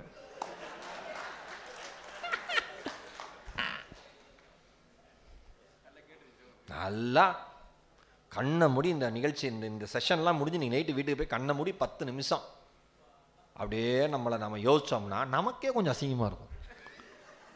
இப்படி ஒரு வாழ்க்கையை வாழ்கிறோமே, நம்மளோட இவள் வாழ்ந்துட்டு இருக்காளே, இவளெல்லாம் கோயில் கட்டி கும்பிட வேண்டாமா? ஆனால் என்ன ஒரு திமிரில் அகம்பாவத்தில் அவள் வேலைக்கு போகலைங்கிற ஒரே ஒரு காரணத்துக்காக மட்டும் அவளை நம்ம இப்படி பேசுகிறோம். ஒருவேளை நம்மளை மாதிரி அவளும் கோவப்பட்டு ஒரே ஒரு நாள் சாப்பாட்டில் விஷத்தை வச்சுட்டானா சோழி முடிஞ்சு போச்சேடா சோளமுத்தான்னு தோணாது? சொல்லிலாம் கொடுக்கல, எச்சரிக்கை கொடுக்குறேன். அந்த அண்ணனுக்கு பயம், சொல்லி கொடு. அண்ணனுக்கு என்ன, நான் ஏற்கனவே அவன் அந்த ஐடியாவில் தான்டா இருக்கா, நீ வேற வந்து ஏன்டா கிளப்பி விட்டு போறேன். அப்படி இல்லைன்னு நம்ம நினைக்கிறோம் சார். நாம் நிறைய உதாரணங்களை சொல்ல முடியும் சார். மிகப்பெரிய தொழிலதிபர்கள் அவர்களுடைய காலத்திற்கு பிறகு திடீர்னு சடனா ஏதாவது ஒன்று அவங்க வாழ்க்கையில் நடந்துருச்சுன்னா, அதுவரை குடும்ப வேலைகளை மட்டுமே கவனித்துக் கொண்டிருந்த பெண்மணிகள் மறுபடியும் அந்த வியாபாரத்தை தூக்கி நிறுத்தி இருக்கிற வரலாறு இந்த மண்ணிலே ஆயிரக்கணக்கில் உண்டு. விளையாட்டு கிடையாது. அந்த அம்மாக்கு பேங்க் போறதுனா என்னன்னு தெரியாது, அந்த அம்மாக்கு போஸ்ட் ஆஃபீஸ் எங்க இருக்குன்னு தெரியாது, அக்கௌண்ட் எப்படி ஓபன் பண்றதுன்னு தெரியாது, ஸ்மார்ட் போன் யூஸ் பண்ண வேண்டாம்னு சொல்லும். ஆனா ஒரு சூழலில் என் குடும்பத்தை நான் தான் தாங்க வேண்டும் என்கிற நிலை வருகிற பொழுது அந்த பெண்ணால் எதை வேண்டுமானாலும் சாதிக்க முடியும். என்னோட முக்கியமான அட்வைஸ் இங்க இருக்கிற அன்பு உள்ளங்கள் அத்தனை பேருக்குமே என்ன அப்படின்னா, தயவு செய்து பெண் பிள்ளைகளையும் தொழில் முனைவர்களாக ஆட்படுத்துங்கள், வழிகாட்டுங்கள் என்பதுதான். நாம் ஆண்கள் எமோஷனலி இம்பேலன்ஸ்டாக எப்பயுமே இருப்போம். நம்மளால் பண்ண முடியாது. மிகப்பெரிய கோபத்தை வச்சுட்டு கூட சிரிக்கிற பக்குவம் பெண்களுக்கு தான் இருக்கு. உதாரணம் மாமியார்.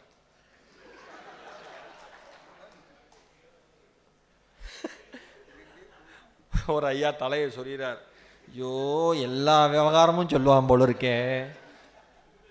ஆமாம், சிம்பிள். நல்லா இருமா நல்லா இருமாம்பாங்க பிடிக்காத மருமகள்னா. காலில் விழறப்ப நல்லா இரு நீ நல்லா இரு. ஏமோ நாம டப்பு டப்பு கோவப்பட்டுருவோம். ரெண்டு ஏன்னா எனக்கு என்ன ஆச்சரியன்னா சார், 2 பேரும் ஒன்வேல வருவான். 2 பேர் வர்றது தப்பு தானே, ஒன்வேல வர்றது தப்பு தானே. 2 பேரும் ஒன்வேல வந்து 2 பேரும் தான் தப்பா வரான். 2 பேருமே மோதிக்கிட்டான். ஏன்னா தப்பா தானே வரான். ஆனா 2 பேருமே நியாயத்தை பேசுவான் பாருங்க. நம்ம ஊர்ல தாங்க இதெல்லாம் நடக்கும். நம்ம ஊர்ல தான் இதெல்லாம் நடக்கும். எவன் தப்பு செய்யறானோ அவன் தெளிவா இருக்கான். எவன் நல்லது செய்யறானோ அவன் குழப்பத்திலேயே இருக்கான். அதனாலதான் நல்லதை நம்ம ஆளுங்களால ஒழுங்கா செய்ய முடியல. திருட போன வீட்டில் ஒருத்தன் தூங்குறானே, எவ்வளோ பீஸ்ஃபுல்லாக ஒர்க் பண்ணுறான் அவன். யோசிச்சு பாருங்க. உள்ளே போனேன் சார், நான்வெஜ் பிரியாணி மணமணன்னு இருந்துச்சு. குக்கரை திறந்தேன், மீதி பிரியாணி இருந்தது, சாப்பிட்டேன். ஃபுல்லாக 4 நாள் நைட் ஷிஃப்ட்டு. உண்மையான ஸ்டேட்மெண்ட்டு. 4 நாள் நைட் ஷிஃப்ட்டு. ஏசி போட்டேன், நல்ல பெட்டு, படுத்து தூங்கிட்டேன் சார். கண்ணு முழிச்சா தான் இங்கே இருக்கேன் போலீஸ் ஸ்டேஷனில். எவ்வளோ பீஸ்ஃபுல்லாக ஒர்க் பண்ணுறான், அமைதியாக இருக்கான், பதட்டமே படுற. உலகத்தில் எதுக்கு அதிகமான பதட்டம் வரணும்? கொலை செய்யறதுக்கும் கொள்ளையடிக்கிறதுக்கு தானே வரணும். தப்பு செய்யறப்ப தானே வரணும். தப்பு செய்யறப்ப பதட்டம் வருமா வராதா? மனுஷனாக இருந்தால் வரணும் இல்லை? பதட்டப்படுறது இல்லையே. நல்லது செய்யறான், பயப்படுறான். அன்னதானம் பண்றான், கை நடுங்குது. கொலை பண்றான், கத்தி நல்லா பிடிச்சிருக்கான். எங்க பிரச்சனை வருது? அப்ப நல்லவர்கள் நல்லதை நம்பாமல் போவதனுடைய விளைவு தீயவர்களிடம் நல்லது போய் மாட்டிக்கொள்கிறது என்பது இந்த வாழ்க்கையினுடைய யதார்த்தம். நல்லா புரிஞ்சுக்கோங்க. அப்ப நாம என்ன பண்ணணும்னா, நம்மகிட்ட எது நல்லதோ அது ஆண் பெண் பாகுபாடு இல்லாம, வீட்டில் இருக்க ஆண் பிள்ளைங்களாலும் சரி பொன் பிள்ளைங்களாலும் சரி, இதுதான்டா நம்ம பிசினஸ், இதுல தான் நாம சம்பாதிச்சோம், இதுல தான் நாம வீடு கட்டணும், இதுல தான் நாம கார் வாங்குறோம், இன்னைக்கு ஒரு வேளை டின்னர் போய் சாப்பிட்டாலும் தெம்பா சாப்பிட்றதுக்கான காரணத்தை இந்த தொழில் தான்டா நம்ம கொடுத்தது. இந்த தொழில் நமக்கு கடவுள் போலன்னு தொழிலை பத்தி பாசிட்டிவா பேசுற குடும்பத்திலிருந்து குழந்தைங்க தொழில் செய்ய மாட்டேன்னு வரவே வராது. நம்மால் புலம்புறதுக்கு காரணத்தை தேடுவான். போன் அட்டன் பண்றதுக்கு முன்னாடி கூப்பிட்டானா, காலங்காத்தால சார் குட் மார்னிங் சார். யோசிச்சு பாருங்க, குழந்தை பார்த்துட்டே வளருதுல. போன் அட்டன் பண்றதுக்கு முன்னாடி கழுவி ஊத்துனார் அப்பா. அட்டன் பண்ணோன்னு சிரிக்கிறாரு. அப்பா பைத்தியமா அவன் பைத்தியமா? யோசிப்பானா இல்லையா? சார் வேல்யூஸ் எஜுகேட் பண்ணாம பிசினஸ் வளராது சார், புரிஞ்சுக்கோங்க. வேல்யூஸ் எஜுகேட் பண்ணாம பிசினஸ் வளராது. அவர் சொன்னாரே, எனக்கு பிரதரோட ஸ்பீச் ரொம்ப, அவரோட வேல்யூ என்ன? நான் பண்றது நல்லதுடா, உனக்கே கமிஷன் கொடுக்கணும், அதான் வேல்யூ. அதனால தான் ஒரு பிசினஸ் வளர்ந்துருக்கு. கரெக்டா? வேல்யூ எப்போ எஜுகேட் பண்ணுவீங்க? நம்ம பிசினஸோட வேல்யூவே இதான்டா, அது சொல்லுங்க, பாசிட்டிவா சொல்லுங்க. நான் எல்லா செட்டப்பும் வச்சிருக்கேன், எல்லாமே இருக்கு. ஆனா இந்த நிழலில் வளர்வதற்காக பிறந்தவன் நீ அல்ல. அவங்க அப்பா கட்டி வச்ச கோட்டைய இவன் கோயிலா மாத்திட்டான். எல்லோரும் நிமிர்ந்து பார்க்குற மாதிரி அந்த பையன் இருக்கான். ஈன்ற பொழுதின் பெரிது உவக்கும் சான்றோன் அப்படின்னு ஊர் உலகமே சொல்லணும் என் பையனை. அப்படிங்கிற மாதிரி வரணும்னா நீங்க உயர்வான எண்ணத்தை முதலில் உங்கள் குழந்தைகளிடம் விதைக்க வேண்டும். பாசிட்டிவா தான் தொழிலை பத்தி பேசணும். சொல்லுங்க, பிரச்சனைகள் இருக்கு, இதை தாண்டி வரேன்னு சொல்லுங்க. தோல்விகள் என்பது இயல்புன்னு சொல்லுங்க. இன்னைக்கு இருக்கிற யங் ஜெனரேஷன், இங்க இருக்கிற நிறைய சின்ன பசங்க இருக்கீங்க, உங்க எல்லாருக்கும் என்ன பிரச்சனை? தோல்விகளை தாங்குகிற பக்குவமே கிடையாது. ஒரு பையன் நார்த் இந்தியாவில், அந்த பேர் மறந்து போச்சு, நீட் எக்ஸாம் எழுதியிருக்கான். 2 முறையும் நீட் எக்ஸாம்ல தோல்வி. 3வது முறை ட்ரை பண்ணியிருக்கான், ரிசல்ட் வரல. இந்த முறையும் நல்ல மார்க் வராதுன்னு தெரிஞ்சுக்கிட்டு அப்பாவுக்கு ஃபோன் பண்ணி, அப்பா, அவன் வேற ஒரு சென்டர்ல படிச்சிருக்கான், அப்பா எனக்கு இந்த முறையும் மார்க் வராது, நான் தோத்துட்டேன், என்னை மன்னிச்சிருங்க, என்னை யாரும் இனிமேல் காண்டாக்டே பண்ணாதீங்க அதுக்கப்புறம் அவன் சொன்னதான் அல்டிமேட். இதுதான் இன்னைக்கு ஜென்ரேஷனோட யோகிதையே. 8000 ரூபா இருக்கு, நீங்கள் அமிச்ச பணத்தில் தீந்து போனோன்னா மறுபடியும் கால் பண்ணுறேன்னு இருக்கான். அப்போ கூட சம்பாதிச்சுப்பேன்னு அந்த பக்கி பேலுக்கு வார்த்தை வரல. தீந்து போனோன்னா கால் பண்ணுறேன், என்னை தேடாதீங்கன்னு சுவிட்ச் ஆஃப் பண்ணிட்டான். அம்மா அப்பா பதறி அடிச்சு அவனை தேடி அந்த சென்டரை கூடி அங்கே இருக்கிற லோக்கல் போலீஸ் ஸ்டேஷனுக்கு கம்ப்ளைண்ட் பண்ணி அவங்க எவ்வளோ வேலையை பார்ப்பாங்க, அவங்க கண்டுக்கல, இவங்களே ஊரூராக போய் அவன் என்ன பண்ணியிருக்கானா, இந்தியா முழுக்க இருக்கிறதுக்கெல்லாம் ஃபுல்லாக கோயிலாக போயிருக்கான். புனித யாத்திரை, அத்தனை புனித யாத்திரையும் போயிட்டு கோவா போயிருக்கான். ஏன் கோவா ட்ரெயினில் போயிருக்காங்க, உடனே நீங்கள் தப்பாக நினச்சிருக்காங்க. அதில் பிடிச்சிருக்காங்க அவங்க அம்மா, பிடிச்சிட்டு சொல்லியிருக்காங்க நீ என்ன வேணா பண்ணுறா, நான் ஒன்றும் சொல்லலை, எங்களோட இருந்துரு. நான் ஒன்றே நான் சொல்கிறேன், இங்கே இருக்கிற யங் ஜென்ரேஷனுக்கு, நீங்கள் இப்படி பண்ணீங்கன்னா நான் இப்படி பண்ணிடுவேன், நீங்கள் அதை செஞ்சீங்கன்னா நான் அதை செஞ்சிருவேன். இப்படி நீங்கள் உங்கள் அம்மா அப்பாவை பிளாக்மெயில் பண்ணுறது உங்கள் வாழ்க்கைக்கு நீங்களே குழி தோண்டிக் கொள்வதற்கு சமம் என்பதை மட்டும் மறந்து விடாதீர்கள். மிகப்பெரிய பாவம் அது, மிகப்பெரிய பாவம். என்னையா கம்பல் பண்ணுற, என்னையா கம்பல் பண்ணுற, என்னையா கம்பல் பண்ணுற, நான் ஒன்று சொல்லவா, சாப்பிட்டியான்னு கேட்கறதுக்கு இன்னைக்கு இந்த உலகத்தில் பாதி குழந்தைங்களுக்கு அம்மா அப்பா கிடையாது. தூங்கிட்டியான்னு கேட்கறதுக்கு இந்த உலகத்தில் பாதி குழந்தைங்களுக்கு அம்மா அப்பா கிடையாது. நல்ல ட்ரெஸ் போட்டுக்கோடான்னு சொல்றதுக்கு அம்மா அப்பா கிடையாது. காலேஜ் ஸ்கூலுக்கு போடான்னு சொல்றதுக்கு அம்மா அப்பா கிடையாது. இந்த மாதிரி சூழலில் பிறந்த குழந்தைகள் எப்பாடுபட்டாவது படித்து ஒரு ஹோம்ல தங்கி மேலே வந்து போராடி பார்ட் டைம் ஜாப் போய் ஃபாரினுக்கு போய் ஏதோ தன்னை நிலைநிறுத்திக் கொள்கிற பொழுது எல்லா வசதிகளும் இருந்து நாம் தோற்றால் அதை விட அவமானம் இந்த உலகத்தில் வேறு எதுவும் இல்லை என்கிற எண்ணம் நமக்கு வரணும். முதல்ல போராடுங்க. உங்க நிழலுக்குள்ள நீங்க இருக்கணும்னு நினைக்காதீங்க. அப்பா அப்பா நிழலே இருக்கணும்னு நினைக்காதீங்க. அவங்கள தாண்டி வரணும்னு நினைங்க. கழுகு எனக்கு பிடிச்ச பறவை, எல்லா மேடையிலையும் சொல்லுவேன், கழுகு மாதிரி ஒரு கம்பீரமான ஒரு பறவை உலகத்திலே கிடையாது. ஏன் தெரியுமா? கழுகு ஒருபோதும் பழைய இரையை உண்ணவே உண்ணாது, இறந்து போன மாமிசத்தை சாப்பிடாது, புதுசு புதுசாக தான் இரையை பிடிக்கும். 5 கிலோமீட்டர் தொலைவில் இருந்தாலும் அதற்குரிய இறை தெரிந்தால் அதனுடைய பார்வை அதன் மேல் தான் இருக்கும். அவ்வளோ டிஸ்ட்ராக்ஷன் வந்தாலும் அந்த டார்கெட்டுக்கு மேலே வச்ச பார்வையை கழுகு அங்கிட்டு இங்கிட்டு நகுத்தாது. இன்னும் சரியாக சொல்ல போனால் 3.2 கிலோமீட்டர் தொலைவில் ஓடக்கூடிய ஒரு முயலை சர்வ சாதாரணமாக பிடிக்கிற பறவை கழுகு. எப்படி சாத்தியம்? கவன சிதறலே இல்லாமல் ஒரே இடத்துல எண்ணத்தை குவிக்கிறது தான். அதுதான் இன்னைக்கு இருக்க ஜென்ரேஷனுக்கு தேவை.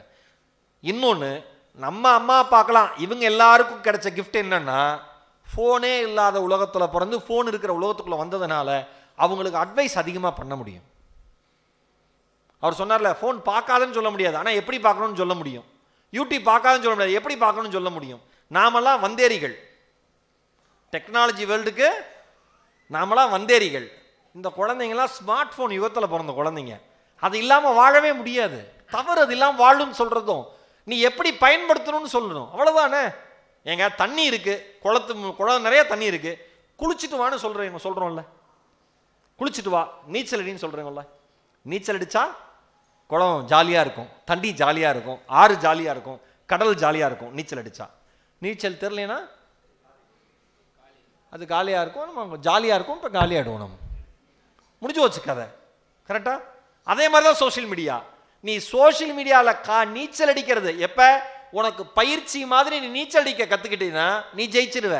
அதுலேயே மூழ்கிட்டேன்னா நீ தொலைஞ்சு போயிடுவ, காணாமல் போயிடுவ. இதை எஜுகேட் பண்ண வேண்டியது நம்ம கடமை. ஆனால் அவனை இன்னைக்கு இருக்கிற பசங்களுக்கு என்னென்னா, யாரும் எதையும் குறையே சொல்லக்கூடாது. அவனை குறை சொன்னால் இந்த வயசில் ஈகோ குழந்தைங்களுக்கு. பேசாமல் இருக்கு அம்மாட்ட, அப்பாட்ட பேசாமல் இருக்கு, ஆனால் வீட்டு விட்டு போகாது. வீட்டு விட்டு போகுது. ஏன் பூவா? நிறைய பசங்க சொல்லுவாங்க, சார் நான் இப்போ தான் இந்த பைக் வாங்கினேன், தம்பி வாங்கி கொடுத்தாங்க. சார் நான் இப்போ தான் இந்த கார் வாங்கினேன், பென்ஸில் வந்தேன். ஓ, அப்பா என்ன பண்ணுறாங்க? அப்பா பெரிய பிஸ்னஸ்மேன். அப்போ நீ வரலாம். யார் காரு? என் பேரில் தான் அப்பா ரிஜிஸ்டர் பண்ணியிருக்காரு. உன் பேரில் தான் அப்பா ரிஜிஸ்டர் பண்ணார். அப்பா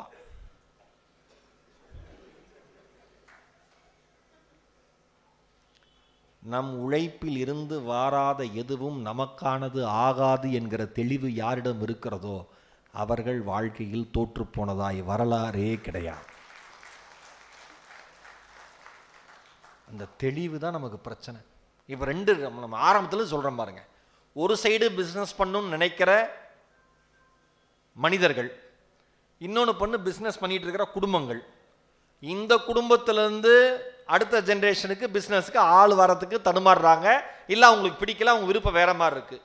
இங்கே ஆப்பர்ச்சுனிட்டியே இல்லாமல் தானாக கற்றுக்கிட்டு அங்கே இங்கே மோதி ஏதாவது இன்வெஸ்டர் கிடச்சிட மாட்டாங்களா, என் ஐடியா ஒர்க் அவுட் ஆயிராதா அப்படின்னு நினைக்கிறதுலேருந்து இந்த சைடு வராங்க. இப்போ இந்த சைடு இருந்து வரவங்களுக்கு இந்த சைடு இருக்கிறவங்க ஹெல்ப் பண்ணுறாங்க.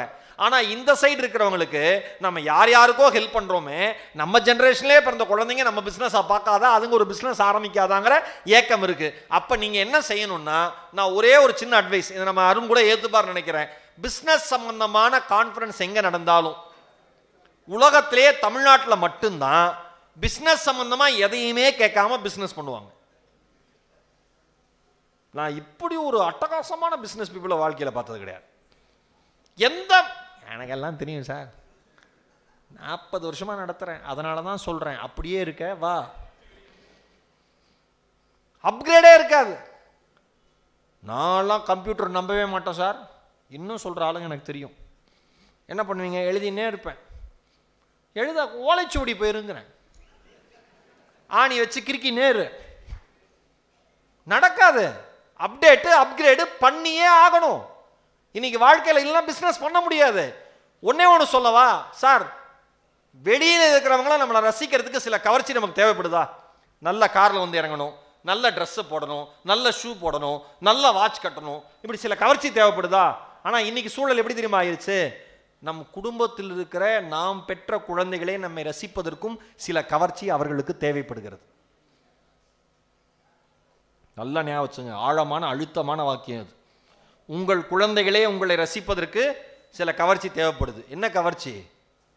எங்கள் அப்பா சிஸ்டமில் அப்படி விளையாடுவார், அவன் பெருமையாக சொல்லுவான் ஃப்ரெண்ட்ஸ் கிட்ட, ஐபேட் என்னம்மா வேற என்னடா என்னோட ஃபாஸ்ட்டாக இருக்காரா எங்கள் அப்பா, அவ்வளோ வேகமாக மெயில் டைப் பண்ணுறாரு. உங்கள் அப்பா மெயில்னா என்னன்னே தெரியாது, என்ன பண்ணுவார், எழுதினே இருப்பார்றான். என்ன எழுதி வச்சிருக்காரு காமிக்கிறாரா, 40 வருஷ புக்கு, கணக்கு புக்கை. அதேண்டா அவளை இடத்த அடிச்சது, சிஸ்டத்துக்குள்ளே போட்டு வைக்க வேண்டியதானே, கேட்க மாட்டேங்கிறாரு மச்சான். என்னையும் அப்படி தான் எழுதணுங்கிறார். புரியுதா வித்தியாசம்? எங்கே நாம் தோற்கிறோன்னு புரியுதா? எந்த இடத்துல நாம் நம்ம குழந்தைகள்ட்ட இருந்து விலகி போகிறோன்னு புரியுதா? இவ்வளோதான்.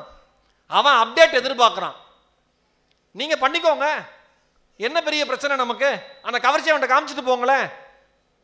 நம்ம ஃபேமிலி தான் சார் ஃபஸ்ட்டு இம்ப்ரெஸ் பண்ணணும். நம்ம மனுஷன் என்ன பண்ணுவான்னா, உலகத்தில் இருக்கிற எல்லாரையும் இம்ப்ரெஸ் பண்ணிடுவான், ஃபேமிலி இம்ப்ரெஸ் பண்ண மறந்து போயிடுவான்.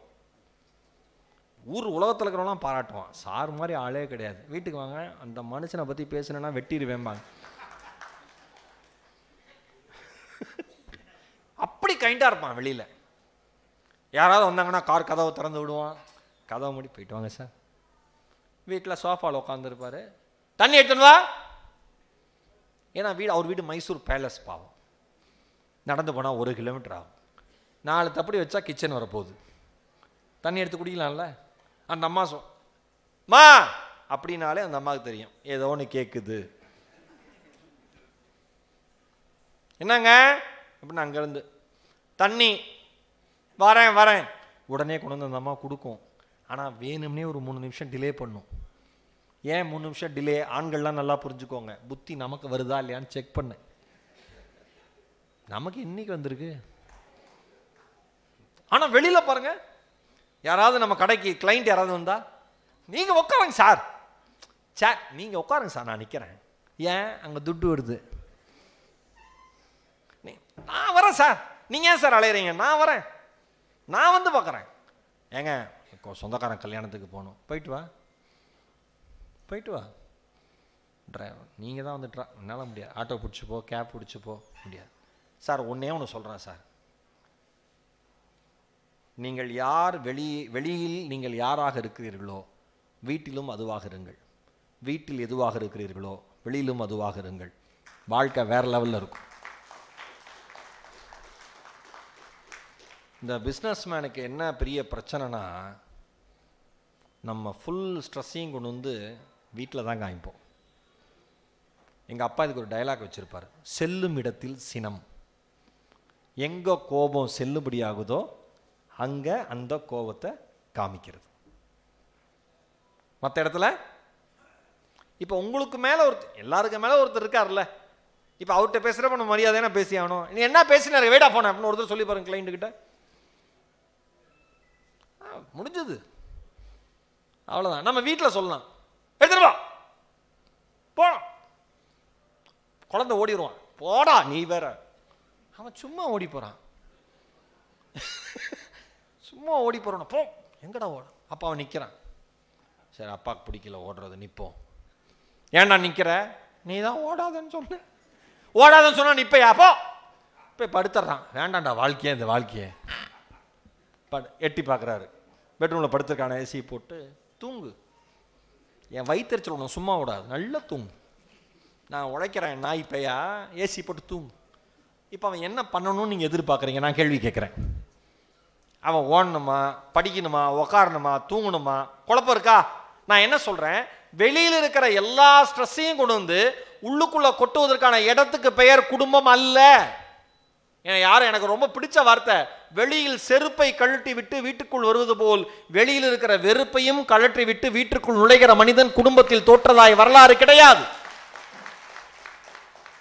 இன்னும் உயர பரப்போம்னா உங்களுக்கு வந்து பிஸ்னஸ் சொல்லி தரதுக்கோ, இப்போ நானோ அருண் பிரகாஷோ வந்து புதுசாக யாருக்கும் பிஸ்னஸ் சொல்லி தந்து அவர் சொன்னார் மோட்டிவேஷனுங்கிறது உங்களுக்குள்ளேருந்து வரணும், நாங்களாம் அந்த வைப்பர் மாதிரி தொடச்சு உள்ளானாரு, அந்த மாதிரி நாங்கள் சொல்ல முடியும். புதுசாக உங்களுக்கு சொல்லி கொடுத்து நீங்கள் இனிமேல் சூப்பராக வாங்கலாம் சொல்ல முடியாது. ஆனால் வெளியிலிருந்து பார்க்குற எங்களால் நீங்கள் உங்கள் வாழ்க்கையில் பண்ணக்கூடிய மாற்றக்கூடிய விஷயங்கள் என்னென்னு எங்களுக்கு சொல்ல தெரியும்.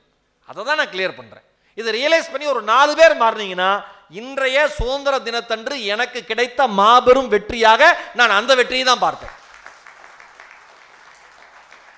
எங்க பாகிஸ்தான் 32 வருஷம் கழிச்சு ஒரு கோல்டு மெடல் வாங்குது. அர்ஷத் நதீம்னு ஒருத்தர் ஜாவ்லின் த்ரோல ஈட்டி எறிதல்ல வாங்குறாரு. எத்தனை வருஷம் கழிச்சு? 32 ஆண்டுகள் கழித்து ஒரு மனுஷன் ஒரு தேசத்திற்கான தங்கப்பதக்கத்தை வாங்குறாரு. 92.7 மீட்டர் எறிகிறார். World record, Olympic gold medal. இது பிரச்சனையே கிடையாது. வேல்யூ எங்கிருந்து வருதுன்னு பாருங்க. அந்த ஈட்டி வாங்கிறதுக்கு காசு இல்லை. யாருக்கு? ஒலிம்பிக்கில் கோல்டு மெடல் வாங்க போறவனுக்கு ஈட்டி வாங்க காசு இல்லை. இந்த ஈட்டி ஸ்பான்சர் பண்ணாங்கல்ல, அவனுக்கு ஃபைனலுக்கே வரல. வாழ்க்கை எப்படி இருக்கு பாருங்க. வெறி இருக்கிறவன் தானே வேகமாக எறிய முடியும். வெறி இல்லாதவன் குச்சியை பார்த்துனே இருக்க வேண்டியதுதான். ஈட்டியை காசு இல்லை. கடைசியில் ஒரு கிரிக்கெட் போர்டிலேருந்து ஒரு கிரிக்கெட் வீரர் ஹெல்ப் பண்ணுறாரு, கிராமமே ஹெல்ப் பண்ணுது, விளையாட மைதானம் இல்லை, எதுவுமே இல்லாத ஒரு சூழலிருந்து வந்தவரது நம்ம ஆள் கோல்டு மெடல் அடிச்சிட்டாரு. இது விஷயம் இல்லை. இன்றைக்கி இந்தியாவினுடைய சுதந்திர தினம்.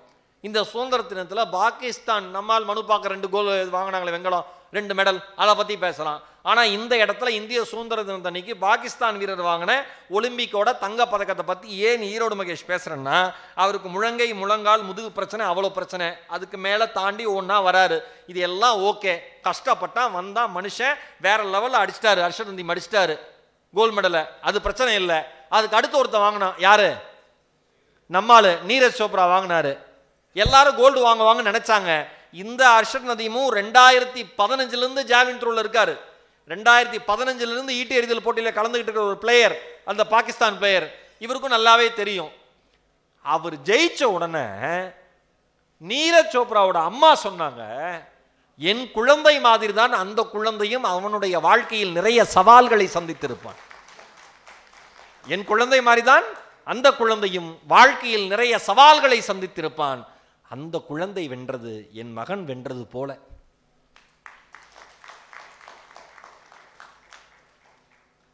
அதுக்கு ஹர்ஷத் நதீம் சொன்னாரு, அந்த தாய் நான் வெல்ல வேண்டும் என்று பிரார்த்தனைகளை செய்திருக்கிறாள், அந்த தாயை வணங்குவதற்கு நான் கடமைப்பட்டிருக்கிறேன். அவர் சொல்றார், நீரஜ் சோப்ரா ஃபீல்டில் அவ்வளோ நெருக்கமான நண்பராக இருந்திருக்காரு அவருக்கு. யாருக்கு? நதீமுக்கு. இப்போ நீங்கள் எப்படியே நம்மளோட இதுக்கு நம்ம இப்போ கரண்ட் லைஃப்க்கு வாங்க. வேல்யூஸ் எங்கேருந்து உங்கள் குழந்தைங்களுக்கு போகும்னா உங்ககிட்ட இருந்து மட்டும்தான் போகும். எப்படி ஒரு பாகிஸ்தானிய வீரர் ஜெயிச்சது என் பையன் ஜெயிச்ச மாதிரின்னு ஒரு தாயால் பேட்டி கொடுக்க முடிஞ்சதோ, அந்த மாதிரி வேல்யூவை உங்கள் அடுத்த தலைமுறைக்கு கடத்துகிற பெற்றோர்களாக நீங்கள் இருக்கிற வரை உங்கள் குழந்தைகளை பற்றி கவலைப்பட வேண்டிய அவசியமே இல்லை. உங்கள் குழந்தைகள் என்பவர்கள் உங்களுடைய நகல்கள். கரெக்டா? உங்களுடைய நகல்கள். ஓஷோ சொல்லுவார், இந்த உலகத்தில் யாரோ ஒருத்தன் எங்கேயோ கொலை பண்ணிட்டான்னா அது அவனை பிடிக்காம பண்ண கொலை இல்லையா. இந்த உலகத்தில் எனக்கு மட்டும் வாய்ப்பு இருந்தது அவனை கொலை பண்ணுவோன்னு விளையாட்டுக்கு சொல்லுவோம்ல, அந்த மாதிரி ஒட்டுமொத்த வன்மத்தினுடைய அடையாளம் ஒவ்வொரு கொலையும் பார். இவ்வளோதான் வித்தியாசம், இவ்வளோதான் வித்தியாசம். அப்போ வேல்யூவை நீங்கள் உங்கள் இடத்துலேருந்து ஆரம்பிங்க. ஜெயிச்சப்பறம் அந்த மனுஷன் சொன்னான் என்னடா வேணும்னு கேட்டப்ப, எங்கள் கிராமத்திற்கு சாலை வசதி வேணும், எங்கள் கிராமத்திற்கு எரிவாயு வசதி வேணும், என் தங்கச்சிங்கெல்லாம் பக்கத்தில் இருக்கிற பெண் குழந்தைங்கள்லாம் படிக்கிறதுக்கு 2 மணி நேரம் பயணம் பண்ணி படிக்க போகிறாங்க. இந்த பாகிஸ்தான் அரசு எங்களுக்கு உதவி செய்வதாக இருந்தால் நாங்கள் இருக்கிற மண்ணுக்கு அருகிலேயே ஒரு பல்கலைக்கழகத்தை அமைத்து தர வேண்டும். கல்வி மாதிரி தலைமுறையை மாற்றுகிற சக்தி எதற்கும் கிடையாது என்று சொன்னார் அந்த வீரர். எல்லாமே வேல்யூங்க. நீங்கள் வேல்யூ இல்லாமல் ஒரு பிஸ்னஸை பண்ணவே முடியாது. இன்னொன்று, பர்ஃபெக்ஷன் இல்லாமல் ஒரு பிஸ்னஸ் ஒரு கரெக்டான ஒரு அமைப்புக்கு ஷேப்புக்கு வரவே வராது. தோனி சொன்னார், திங்க் அண்ட் வின் லைக் தோனின்னு நினைக்கிறேன். அந்த புத்தகத்தோட பேர் நீங்கள் தயவு செஞ்சு ஏதாவது வாய்ப்பு இருந்ததுன்னா எல்லாரும் வாங்கி பண்ணுங்க. தோனி போல சிந்தின்னு தமிழாக்கம் கூட இருக்குது. அதில் தோனி பற்றி அவ்வளோ எழுதியிருக்காங்க. அதில் தோனி சொல்லியிருக்காரு, ஒரு ஷாட்டை 100 முறை பயிற்சி செஞ்சால் மட்டும்தான், ப்ராக்டிஸ் பண்ணால் மட்டும்தான் அந்த ஷாட் அடிக்கிறதுல நான் எக்ஸ்பர்ட்டாக இருப்பேன். அப்போ தான் அந்த ஷாட்டை பற்றிய நேர்மறையான எண்ணங்கள் அணுகுமுறை எனக்கு வரும். அப்போ 100 முறை ஒரே ஒரு ஷாட்டை நான் ப்ராக்டிஸ் பண்ணணும்னா கடுமையாக உழைக்கணும், கடுமையாக உழைக்கணும். இங்கே இருக்கிற யங் ஜென்ரேஷனுக்கு என்ன பிரச்சனைனா, உழைக்கவே ரெடியாக இல்லை யாருமே. நிறைய பேர் ஒயிட் காலர் ஜாப்னா உழைக்கக்கூடாதுன்னு நினச்சிட்டு இருக்கான். அது பேர் ஒயிட் காலர் ஜாப் இல்லைப்பா. ஐயோ இவங்களுக்கு ஒன்றா கிளாஸ் இருக்கும், நம்ம ஆளுங்களுக்கு பசங்களுக்கு ஒயிட் காலர் ஜாப் சார் நான் போகணும்னு நினைக்கிறேன் சார். ஏன்? வேர்வே சிந்தக்கூடாது. ஏசி போட்டு வீட்டிலே இருந்துரு. வேர்வை சிந்தாமல் போகிற ஒரே ஒரு இடம் கடைசியில் ஐஸ் பாக்ஸ் மட்டும்தான். நீ ஐஸ் பாக்ஸ்குள்ளே போய் வேர்வை சிந்த மாட்டேன், அது வரைக்கும் வேர்வை சிந்தி தான் ஆகணும். தாகூர் இல்லை, கலீல் ஜிப்ரானோட ஒரு கவிதை, உங்கள் தலையெழுத்து சொல்கிறாங்களே, என் தலையெழுத்து இப்படி சார், இல்லைனா நான் நல்லா இருந்திருப்பேன் சார். அதுக்கு அவர் சொல்கிறாரு, உழைத்து சிந்துகிற வியர்வை எந்த கடவுளாலும் எழுதிய எந்த தலையெழுத்தையும் மாற்றி அமைக்கக்கூடிய சக்தி வாய்ந்தது என்று சொன்னார் ஒரு கவிஞர். வேர்வை வந்ததுன்னா எல்லா தலையெழுத்தும் அழிஞ்சு போயிடும். ஏன்? எதை வேணால் மாற்றிக்கலாம். இந்த ஒயிட் காலர் ஜாப் அப்படியே கஷ்டப்படாமல் சம்பாதிக்கணும், அதெல்லாம் வாய்ப்பே கிடையாது. கஷ்டப்படாமல் எதுவுமே வராது. வேர்வை சிந்தி தான் ஆகணும், உழைச்சுதான் ஆகணும், கிரவுண்ட் ரியாலிட்டியை பார்த்து தான் ஆகணும். நாளைக்கு அப்பா இங்கே பாருங்க, ஒரே ஒரு விஷயம் சொல்கிறேன், உங்கள் அப்பா உழைச்சதை விட 1000 மடங்கு போட்டியான உலகம் இது. இப்போ இந்த 1000 மடங்கு போட்டியான உலகத்துக்குள்ளே நீங்கள் வரணும்னா நீங்கள் 1000 மடங்கு அதிகமாக உழைச்சதான் ஆகணும். ஆனால் என்னால் என்ன உங்களுக்கு எஜுகேட் பண்ண முடியும்னா, ஒர்க் லைஃப்பை எப்படி பேலன்ஸாக வச்சுக்கிட்டா இன்னும் உயர பறக்கலான்னு சொல்ல முடியும். ஒன்னே ஒன்று சொல்கிறேன், வீட்டில் சண்டையை போட்டு வெளியில் தொழிலை நிம்மதியாக பண்ண ஒரு ஆள் கூட கிடையாது. உண்மையா இல்லையா சார்? உண்மையா? ஒருவேளை வீட்டில் சண்டையை போட்டு அவன் வெளியில் நிம்மதியாக இருந்தானா திருட்டு பயன் அர்த்தம். தப்பாக எடுத்துக்காதீங்க யாரும். ஏதோ கோளாறு நடந்துக்கிட்டு இருக்க அந்த குடும்பத்தில்னு அர்த்தம்.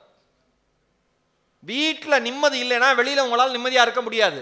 அப்போ ரெண்டுமே பேலன்ஸ்டாக போகணும். நிறைய பேர் சொல்கிற விஷயம், இங்கே இருக்கிற யங் ஜென்ரேஷன் சொல்கிறேன், உங்கள் அம்மாவும் அப்பாவும் அடுத்தடுத்த தலைமுறை நல்லா இருக்கணுங்கிறதுக்காக அவர்கள் செய்த தியாகம் பெருசு. நாம இனி கேட்குறோம்ல கேள்வி, ஏமா ஒரு சினிமா போக மாட்டேன், அப்பா ஜாலியாக இருக்க மாட்டேன். அவங்களுக்கு எல்லாம் ஆசை தான். எந்த நேரத்தில் எந்த கணத்தில் வாழ்க்கை எப்படி மாறும் என்பது அவர்கள் அனுபவத்தில் நன்றாக தெரியும். வாழ்க்கை எப்படி மாறினாலும் என் குழந்தைகள் கீழே மட்டும் விழுந்து விடக்கூடாது என்கிற எண்ணத்தில் ஓடிக்கொண்டிருக்கிற உள்ளங்கள் அவர்கள்.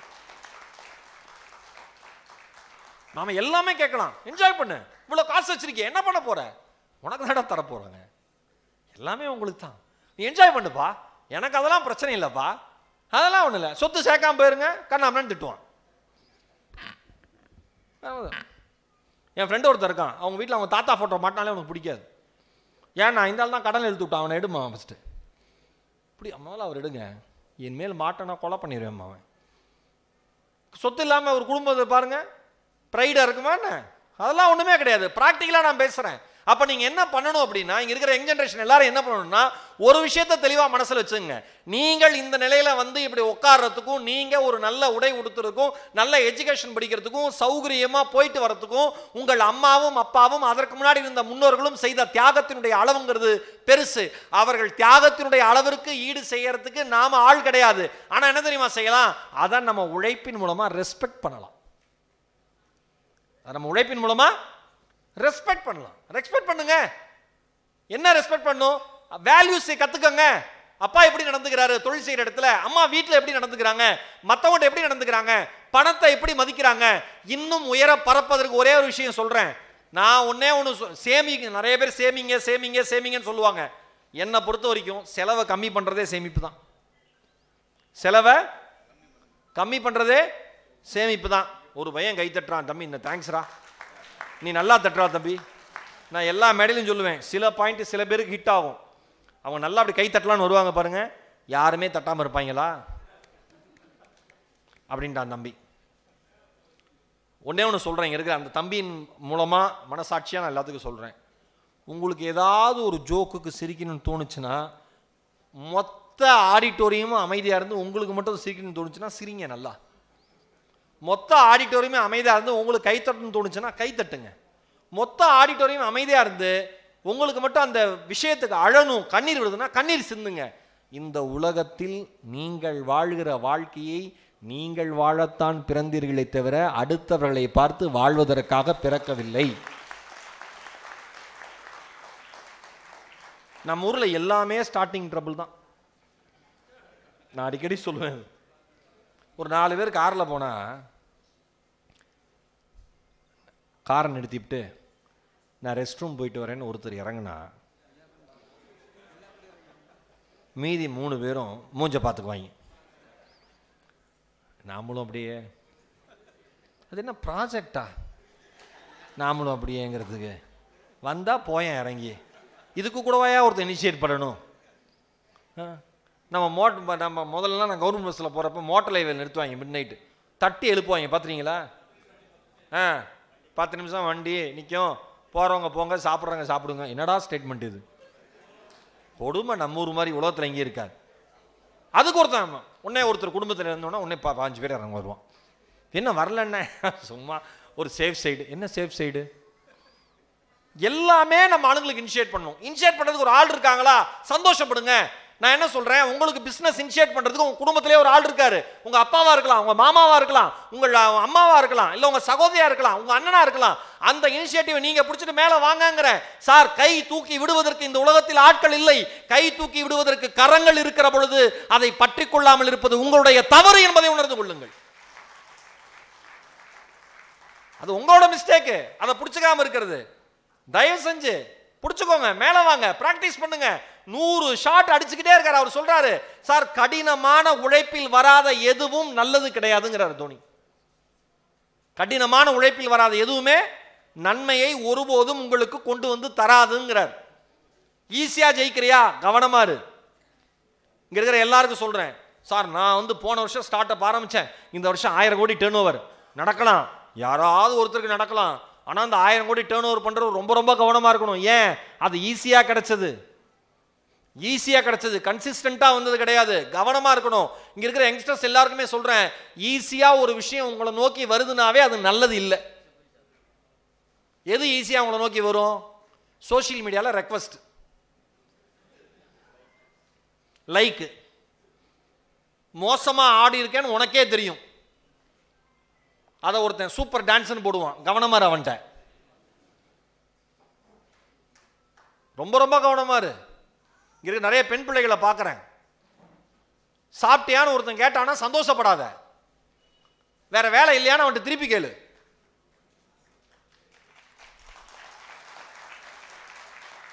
முன்னூத்தி நாள் 3 வேளையும் நீ சாப்பிட்டியா சாப்பிடலையான்னு நினைச்சு சாகிறதுக்கு அம்மா அப்பான்னு 2 பேரும் வீட்டில் இருக்கிறப்ப தெருவில் போற எவனோ ஒருத்தன் சாப்பிட்டியான்னு கேட்டதை பெருசா எடுத்துக்காத. அவனை கொண்டாடாத. அவன் இயேசுநாதனா உயிர் தெழுந்துருவான் 3 நாள் கழிச்சு, விட்டுட்டு ஓடி போயிடுவான் திருட்டு போய. கவனமா இரு. பெண்களுக்கும் ஆண்களுக்கும் அதே தான். பெண்களை மட்டும் சொல்ல, இளைஞர்கள் பொதுவாக தான் சொல்றேன். ஏதாவது ஒரு பொண்ணுட்டு இருந்து ரெக்வஸ்ட் வந்தா அது முதல்ல பொண்ணான்னு பாரு.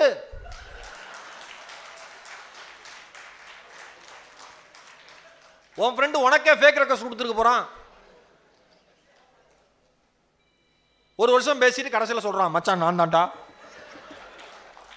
எனக்கே ஏன்டா எவ்வளவு போட்டோ அமைச்சேன்னு இருக்கான். பாருங்க, எது சார் எது நம்மை உடனடியாக பரவசப்படுத்துகிறதோ அதில் கவனமாக இருங்கள். எல்லாருக்கும், மனுஷனா பிறந்த எல்லாருக்கும் இது பொது. எது நம்மை உடனடியாக பரவசப்படுத்துகிறதோ அதை மிக மிக கவனமாக கையாள வேண்டும். இல்லை என்றால் அந்த இடத்திலிருந்து விலகி போக வேண்டும். இவ்வளவுதான்.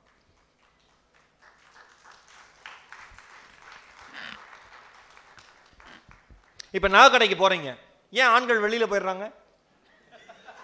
பெண்களுக்கு அது பரவசப்படுத்துது, உடனே வெளியில போயிடுறாங்க வீட்டில். அவ்வளவுதான். சில ஆண்களுக்கு இது பரவசப்படுத்துது, பெண்கள் வெளியே போயிடுறாங்க, விளங்கவே மாட்டாவே. கவனமா இருங்க, கவர்ச்சிக்கு அடிமையாயிராதீங்க. யாருமே இந்த உலகத்தில் நம்மை காப்பாற்ற வந்தவர்கள் அல்ல. அதை மட்டும் புரிஞ்சுக்கிட்டா போதும், வாழ்க்கை உருட்டுரும். நம்ம என்னன்னா அந்த எமோஷனல் பாண்டிங்ல எங்க இருக்கணுமோ அங்க இருக்க மாட்டோம். அப்பாட்ட சாப்பிட்டியான்னு கேட்க மாட்டோம். சோஷியல் மீடியாவில் சாப்பிட்டியா, என்ன பண்ற, தூங்குனியா, என்ன பண்ற, நைஸ் ட்ரெஸ், நைஸ் காஸ்டியூம். அப்பா என்ன செருப்பு போட்டுட்டு வேலைக்கு போறாருன்னு ஒரு வேலைக்கும் தெரியாது. நான் ஒரு மேடையில் சொன்னேன், அப்பாவோட சுகர் லெவல் என்னன்னு தெரியாது. ஆனால் இன்ஸ்டாகிராமில் 2000 பேர் இவன் ஃபாலோ பண்ணுறான். உருப்படாம 2000 பேரை ஃபாலோ பண்ணுறான். அப்பா அம்மாவை ஃபாலோ பண்ண மாட்டேங்கிறான். அப்பா அம்மா பைக்கில், இன்னைக்கு தான் உங்களை முதல் முறை பார்க்க போகிறேன், நானும் இன்னைக்கு தான் பார்க்க போகிறேன், தெப்பக்குளம் பக்கத்தில் வந்துடுங்க. 2 பேரும் தெப்பக்குளத்துக்கிட்ட வராங்க. 2 பேருக்கும் 2 பேரையும் ஐடியா அடையாளமே தெரில. ஏன்னா 2 பேர் போட்டதும் அப்படி ஒரு ஃபோட்டோ. பக்கத்திலே நிற்கிறாங்க, திரும்பி நிற்கிறாங்க. வந்துட்டீங்களா? வந்துட்டேன். எங்கே இருக்கீங்க? அங்கே தான் நிற்கிறேன். சபரிஸ் தாண்டி அந்த ரைட் சைடு தெப்பக்குளம் கார்னர் இருக்குது, தியாகராஜா காலேஜுக்கு ஏற்ற மாதிரி அங்கே தாங்க நானும் இருக்கேன். நீங்கள் எங்கே இருக்கீங்க? 2 பேரும் இப்படியே கேட்டுக்கிறான். நீங்கள் எங்கே இருக்கீங்க? ஐயோ நான் எங்கே, முகரையே அடையாளம் தெரில. வாழ்க்கை எப்படி ஒழுங்காக இருக்குங்கிறேன். நம்பாதீங்க, போலிகளை கண்டு ஏமாறாதீர்கள்னு போடுறானே, எவ்வளோ அழகான வார்த்தை, எவ்வளோ அழகான. ஏன் இந்த போலித்தனம் சார்? நான் ஒன்று சொல்லவா, நீங்கள் எவ்வளோ எடிட் பண்ணி கலரை ஏற்றி ஒரு ஃபோட்டோவை போட்டாலும் நேரில் நாம தான். அதே மாதிரி எவ்வளோ உங்களை நல்லவங்களாக காமிச்சுக்கிட்டாலும் காலையில் எந்திரிச்சு கண்ணாடி பார்க்குறப்ப நம்ம யோகிதை நமக்கு தெரியும். கரெக்டா? இதுதான் வேல்யூன்னு நான் சொன்னேன். இதை தான் வேல்யூன்னு நான் சொன்னேன். தங்கம், அந்த அந்த இங்கே இருக்கிற குழந்தைங்களுக்கு, பெண் குழந்தைங்க, பசங்களுக்கு சொல்கிறேன், அந்த ஏஜை கிராஸ் பண்ணி வரப்ப ஒரு புயல் அடிக்கும்பா. அது புயல் அடிக்க தான் செய்யும். அதெல்லாம் அப்படியே லவ்வே வராது, யாரையுமே நான் சைடு அடிக்க மாட்டேன், என்னவே அதெல்லாம் வரும். ஆனால் நாம் என்ன நினச்சிக்கணும்னா, இதெல்லாம் இயல்பு, இதை கடந்து போயிடணும்னு நினச்சிக்கணும். இதெல்லாம் இயல்பு, இதை கடந்து போயிடணும் அப்படின்னு நினச்சிக்கணும். எப்படி கிரீன் சிக்னல் விழுறப்ப ஒரு லாரி வரும், அப்போ போகக்கூடாதுன்னு ஒரு அறிவு இருக்கோ, அந்த மாதிரி ரெக்வஸ்ட் வந்தாலும் அது லாரி, இதில் போனோம்னா நம்ம காலி அப்படிங்கிற அறிவு வரும். அதனால தான் வாகனத்திற்கு முன் வராதின்னு ஒருத்தன் போட்டிருப்பான். வாகனத்தை பின்தொடராதே லாரியில் எழுதியிருக்கானா? ஏன்? பின்தொடர்ந்தா அடியில் போய் அவன் போயிடுவான் மேலே. அவ்வளோதான். இது லாரிக்கு மட்டும் இல்லை, சோஷியல் மீடியா லாரிக்கும் தான். சிம்பிள் தான். நீ நானே சொல்கிறேன், தெப்பக்குளத்து பேசிட்டே இருக்கியா மாறி மாறி, இப்படியா அப்படியா அப்படியா அப்படியான்னு பேசிட்டே இருக்கிறப்ப வீட்டில் அம்மாட்டே டாக்டரை கூப்பிட்டு போடான்னு சொல்கிறாங்களா, அப்பாட்டே வந்து கடையில் உட்காடுறான்னு சொல்கிறாங்களா? நான் சொல்லவா, இந்த 2 விஷயத்தை விட அந்த மீட்டிங் ஒன்றும் அவ்வளவு முக்கியமானதல்ல. அது ஒன்றும் போரை நிறுத்த போகிற மீட்டிங்கும் அல்ல. மீட்டிங் பண்ணினே போர் நிற்கலை. நீங்கள் 2 பேரும் மீட்டிங் பண்ணி ஏதாவது போர் நிற்க போகுது? பெரிய அக்கப்போர் நிற்காது. ஓகேவா? அதை கிராஸ் பண்ணி வந்துரு, அதெல்லாம் இருக்கும், அதை என்ஜாய் பண்ணு. அந்த மொமெண்ட் என்ஜாய் பண்ணு. யாராவது உன்னை பார்க்குறாங்களா, என்ஜாய் பண்ணிட்டு போயிரு, நின்றுன்னு இருக்காத வான்னு. வாழ்க்கை பாப்பா பாப்பா எப்படி சிரிக்கிறா பாரு. நிக்காத, கடந்து போயிரு, எல்லாத்தையுமே கடந்து போயிரு. லைஃபே பாசிங் கிளவுட் தான். எதுவும் இங்கே நிலையாக நம்மிடம் தேங்க போவது இல்லை. எது நிலையாக தேங்க போகிறது? நீ மனிதனாக வாழ்கிற வாழ்க்கை, நல்ல மனுஷனா வாழ்றியா, அதுதான் தேங்கும். நம்ம சௌராஷ்டிரா சேம்பர் ஆஃப் காமர்ஸ்ல 2 வருஷத்துக்கு ஒரு தடவை சிக்கான்னு ஒன்று பண்றாங்கடா. எவ்வளவு பேருக்கு வந்து பண்றாங்கடா. அவங்க பேசுனாங்க, இவங்க பேசுனாங்க. இதுல இருந்து என்ன விஷயம் எடுத்துக்கிட்டோம்? நம்ம அப்பா அவ்வளவு கஷ்டப்படுறாரு, காலைல 6 மணிக்கு எந்திரிச்சு போறாரு, மதியம் லஞ்சுக்கு வராரு, சாப்பிட்டாரா சாப்பிடலானே தெரியல, மறுபடியும் கடைக்கு வர்றாரு, மறுபடியும் நைட்டு வராரு, பாதி நாள் தூங்குறது இல்ல, பாதி நாள் மிட் நைட் கால் வருது, பாதி நாள் ஃபேக்டரியில ப்ராப்ளம் வருது, ஓடிட்டே இருக்கானே இந்த மனுஷன். இந்த மனுஷனுக்கு எப்படா ஓய்வு தரதுன்னு நீ யோசிச்சிட்டீன்னா நீ வேலை செய்ய ஆரம்பிச்சிருவ. அதை யோசிக்கலைன்னா உன்னால் வேலை செய்ய முடியாது. என் அன்பு சொந்தங்களே, பேசிக்கொண்டே போகலாம். பேசுவதற்கு தமிழும் இருக்கிறது, படித்த விஷயங்களும் இருக்கிறது, வாழ்க்கையினுடைய அனுபவமும் இருக்கிறது. ஒரே ஒரு செய்தியோடு என்னுடைய பேச்சை நிறைவு செய்கிறேன். சார் ஐயா அவங்க ஆசீர்வாதம். ஒரே ஒரு செய்தியோடு, நான் படித்த கதை இறையன்பு அவர்கள் எழுதிய கதை, இறையன்பு ஐஏஎஸ் எழுதின கதை. ஒரு சின்ன பையன் செடியை நட்டு வளர்த்தானான். அந்த செடிகிட்ட பேசுவானான், அந்த செடியும் அவனுடன் பேசுவான். செடி வளர வளர இவனும் வளர்ந்தானாம். செடி மரமாகியதான் இவன் வளர்ந்து வாழ்க்கை பாதையில் வேறெங்கோ சென்று விட்டானாம். வளர்ந்த மரம் ஏக்கத்தோடு தன்னை வளர்த்தவனை எதிர்பார்த்து, தன்னுடன் உறவாடியவனை எதிர்பார்த்து காத்திருக்குமாம். இருவரும் சேர்ந்து வளர்ந்தவர்கள் அல்லவா, எதிர்பார்த்து காத்திருக்குமாம். வெகு நாட்கள் வரவில்லை. ஒரு நாள் அவன் அந்த வழியே வந்தான். மரம் தன் கிளையை கைகளாக அசைத்து நானும் நீயும் ஒன்று அருகில் வா அருகில் வா என்று அழைத்ததாம். அருகில் சென்ற இளைஞன் சொன்னானாம், ஞாபகம் வந்துருச்சு அப்படின்னோடனே, எப்படி இருக்கேன்னு மரம் கேட்டுச்சான். நான் நல்லா இல்லைன்னு சொன்னானா. உனக்கு என்ன பிரச்சனை அப்படின்னு கேட்டுச்சான். உடனே அதுக்கு அவன் சொன்னானா, இல்லை நான் இந்த மாதிரி மரம் சம்மந்தப்பட்ட பிஸ்னஸ்லாம் பண்ணுறேன். இப்போ நான் 4 வீடு கட்டி கொடுத்துருக்கேன், ஜன்னலும் வைக்கணும், ஜன்னல்லாம் வைக்கணும். அதுக்கு எனக்கு மரம் தேவைப்படுது, எங்கேயுமே கிடைக்கலன்னொன்னே, நான் தான் இருக்கனே, என்னுடைய பெரிய பெரிய கிளைகளை வெட்டி எடுத்துகிட்டு போ அப்படின்னுச்சான். அவன் வெட்டி எடுத்துகிட்டு போனானா. சந்தோஷமாக இருந்தானா. மனுஷன் அப்படி தானே, உதவி கிடைக்கிறப்ப நிற்பான், கிடைச்சோன்னா மறந்துடுவான். அவன் பெயர் மனிதன். போயிட்டானா. மறுபடியும் கொஞ்ச நாள் கழிச்சு வந்தானா. வந்தோடனே என்ன ஆச்சுன்னொன்னே, ஜன்னல்லாம் வச்சுட்டேன், வீட்டுக்கு இந்த வாசல் கதவு வைக்கணும், அதுக்கு பெரிய பெரிய மரமாக தேவைப்படுது, என்ன பண்ணுறதுனோட என்னுடைய அடிமரத்தை மட்டும் விட்டு விட்டு முழுதாக வெட்டி எடுத்துக்கொண்டு போணுச்சான் அந்த மரம். அவன் முழுசாக எடுத்துகிட்டு போயிட்டானா. ரொம்ப நாள் வரலையா, மனுஷன்ல மறந்துடுவான்ல. ரொம்ப நாள் வரலையா. ரொம்ப நாள் கழிச்சு அவன் மனைவி குழந்தைகளோடு அந்த வழியாக போகிறப்ப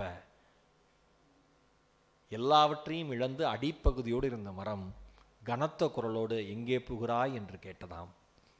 கடந்து போன அந்த இளைஞன், குடும்பத்தோடு கடந்து போன அந்த இளைஞன், நான் என் குடும்பத்தை அழைத்து கொண்டு அடுத்த ஊருக்கு போகிறேன், ஆற்றை கடக்க வேண்டும், ஆனால் படகு தேவைப்படுகிறது என்று சொன்னவுடன் அந்த மரம் சொன்னதாம், என்னை முழுதாக எடுத்து படகு செய்து அடுத்த கரைக்கு போ அப்படின்னு சொல்லிச்சான்.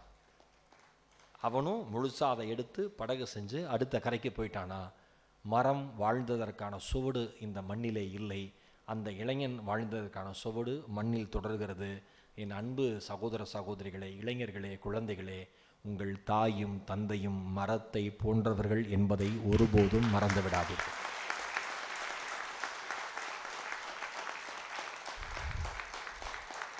அவர்கள் வாழ்ந்த சுவடு இந்த மண்ணிலே தெரிய வேண்டும் என்று அவர்கள் ஒருபோதும் விரும்பியதில்லை. நீங்கள் கரை சேர்ந்தால் போதும் என்று விரும்புகிற அன்பு உள்ளங்கள் அவர்கள். எல்லோரும் இணைந்தால் மட்டுமே வானம் வசப்படும். இன்னும் உயர பரப்போம் நம்முடைய வாழ்க்கையின் விழுமியத்தை கொண்டு. இன்னும் உயர பரப்போம் நம் தாய் தந்தையின் சொற்களை கொண்டு. இன்னும் உயர பரப்போம் நம் குடும்பத்தில் இருக்கிறவர்கள் மீது சரியான மரியாதையை கொடுத்து. இன்னும் உயர பரப்போம் கற்க வேண்டியதை கற்றுக்கொண்டு. இன்னும் உயரப் பரப்போம், எல்லோருடனும் இணைந்து பரப்போம். வாய்ப்பிற்கு நன்றி, வணக்கம்.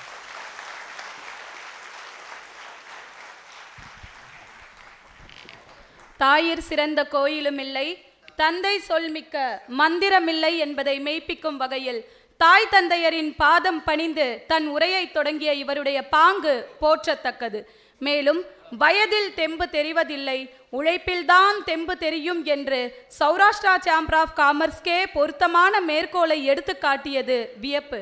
கைபேசியை நாம் பயன்படுத்தலாம், ஆனால் கைபேசி நம்மை பயன்படுத்தக்கூடாது என்று இந்த நவீன யுகத்திற்கு தேவையான கருத்தை தொட்டி காட்டியது கூடுதல் சிறப்பு. கல்வி மாதிரி தலைமுறையை மாற்றக்கூடிய சக்தி இந்த உலகத்தில் இல்லை என்று கூறி கல்வியாளர்களுக்கு மதிப்பு கொடுத்தது கூடுதல் சிறப்பு. நேர்மறையான மனப்பான்மையும் வார்த்தைகளும் நம் சூழலை நேர்மறையாக மாற்றும் என்ற போற்றத்தக்க வார்த்தையை மேற்கோள் காட்டியதும் சிறப்பு. மொத்தத்தில் இவர் உரை சௌராஷ்டிரா சேம்பர் ஆஃப் காமர்ஸ்கே கிடைத்த பரிசு. இந்த ஈரோடு ரமேஷ் அவர்கள் பேச்சை மட்டும் வள்ளுவர் கேட்டிருந்தால்,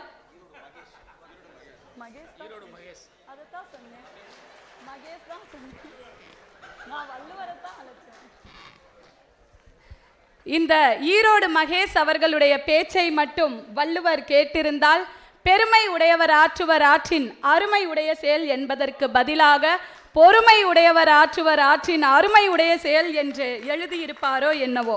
தாய் தந்தையரின் பாதம் பணிந்தால் உயரப் பறக்கலாம் என்பதற்கு முருகப்பெருமான் மட்டும் சாட்சி அல்ல, இந்த ஈரோடு திரு மகேஷ் அவர்களும் சாட்சி என்பதற்கு இவர்கள் இன்று இந்த மேடையில் நிகழ்த்திய உரையே சாட்சி.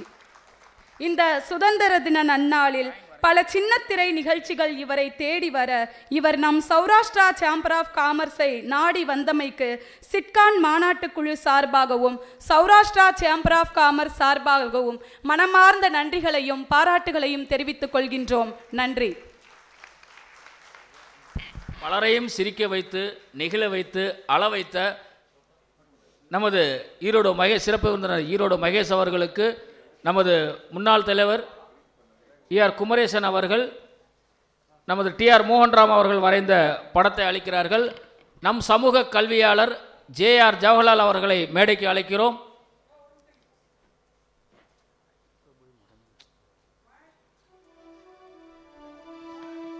நமது முன்னாள் தலைவரும் JR ஜவஹர்லால் அவர்களும் இணைந்து இந்த படத்தை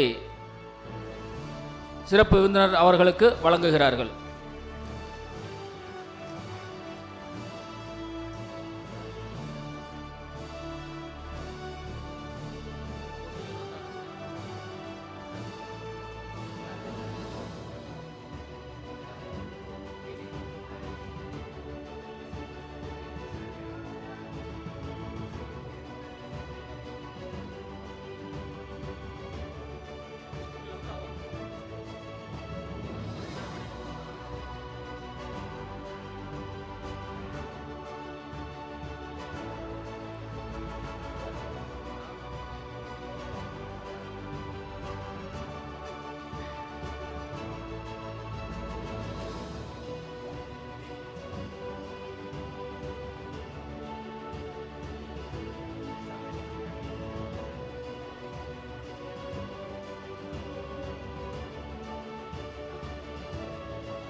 Boleh, monggo. Iya, kumaresu. Lele program.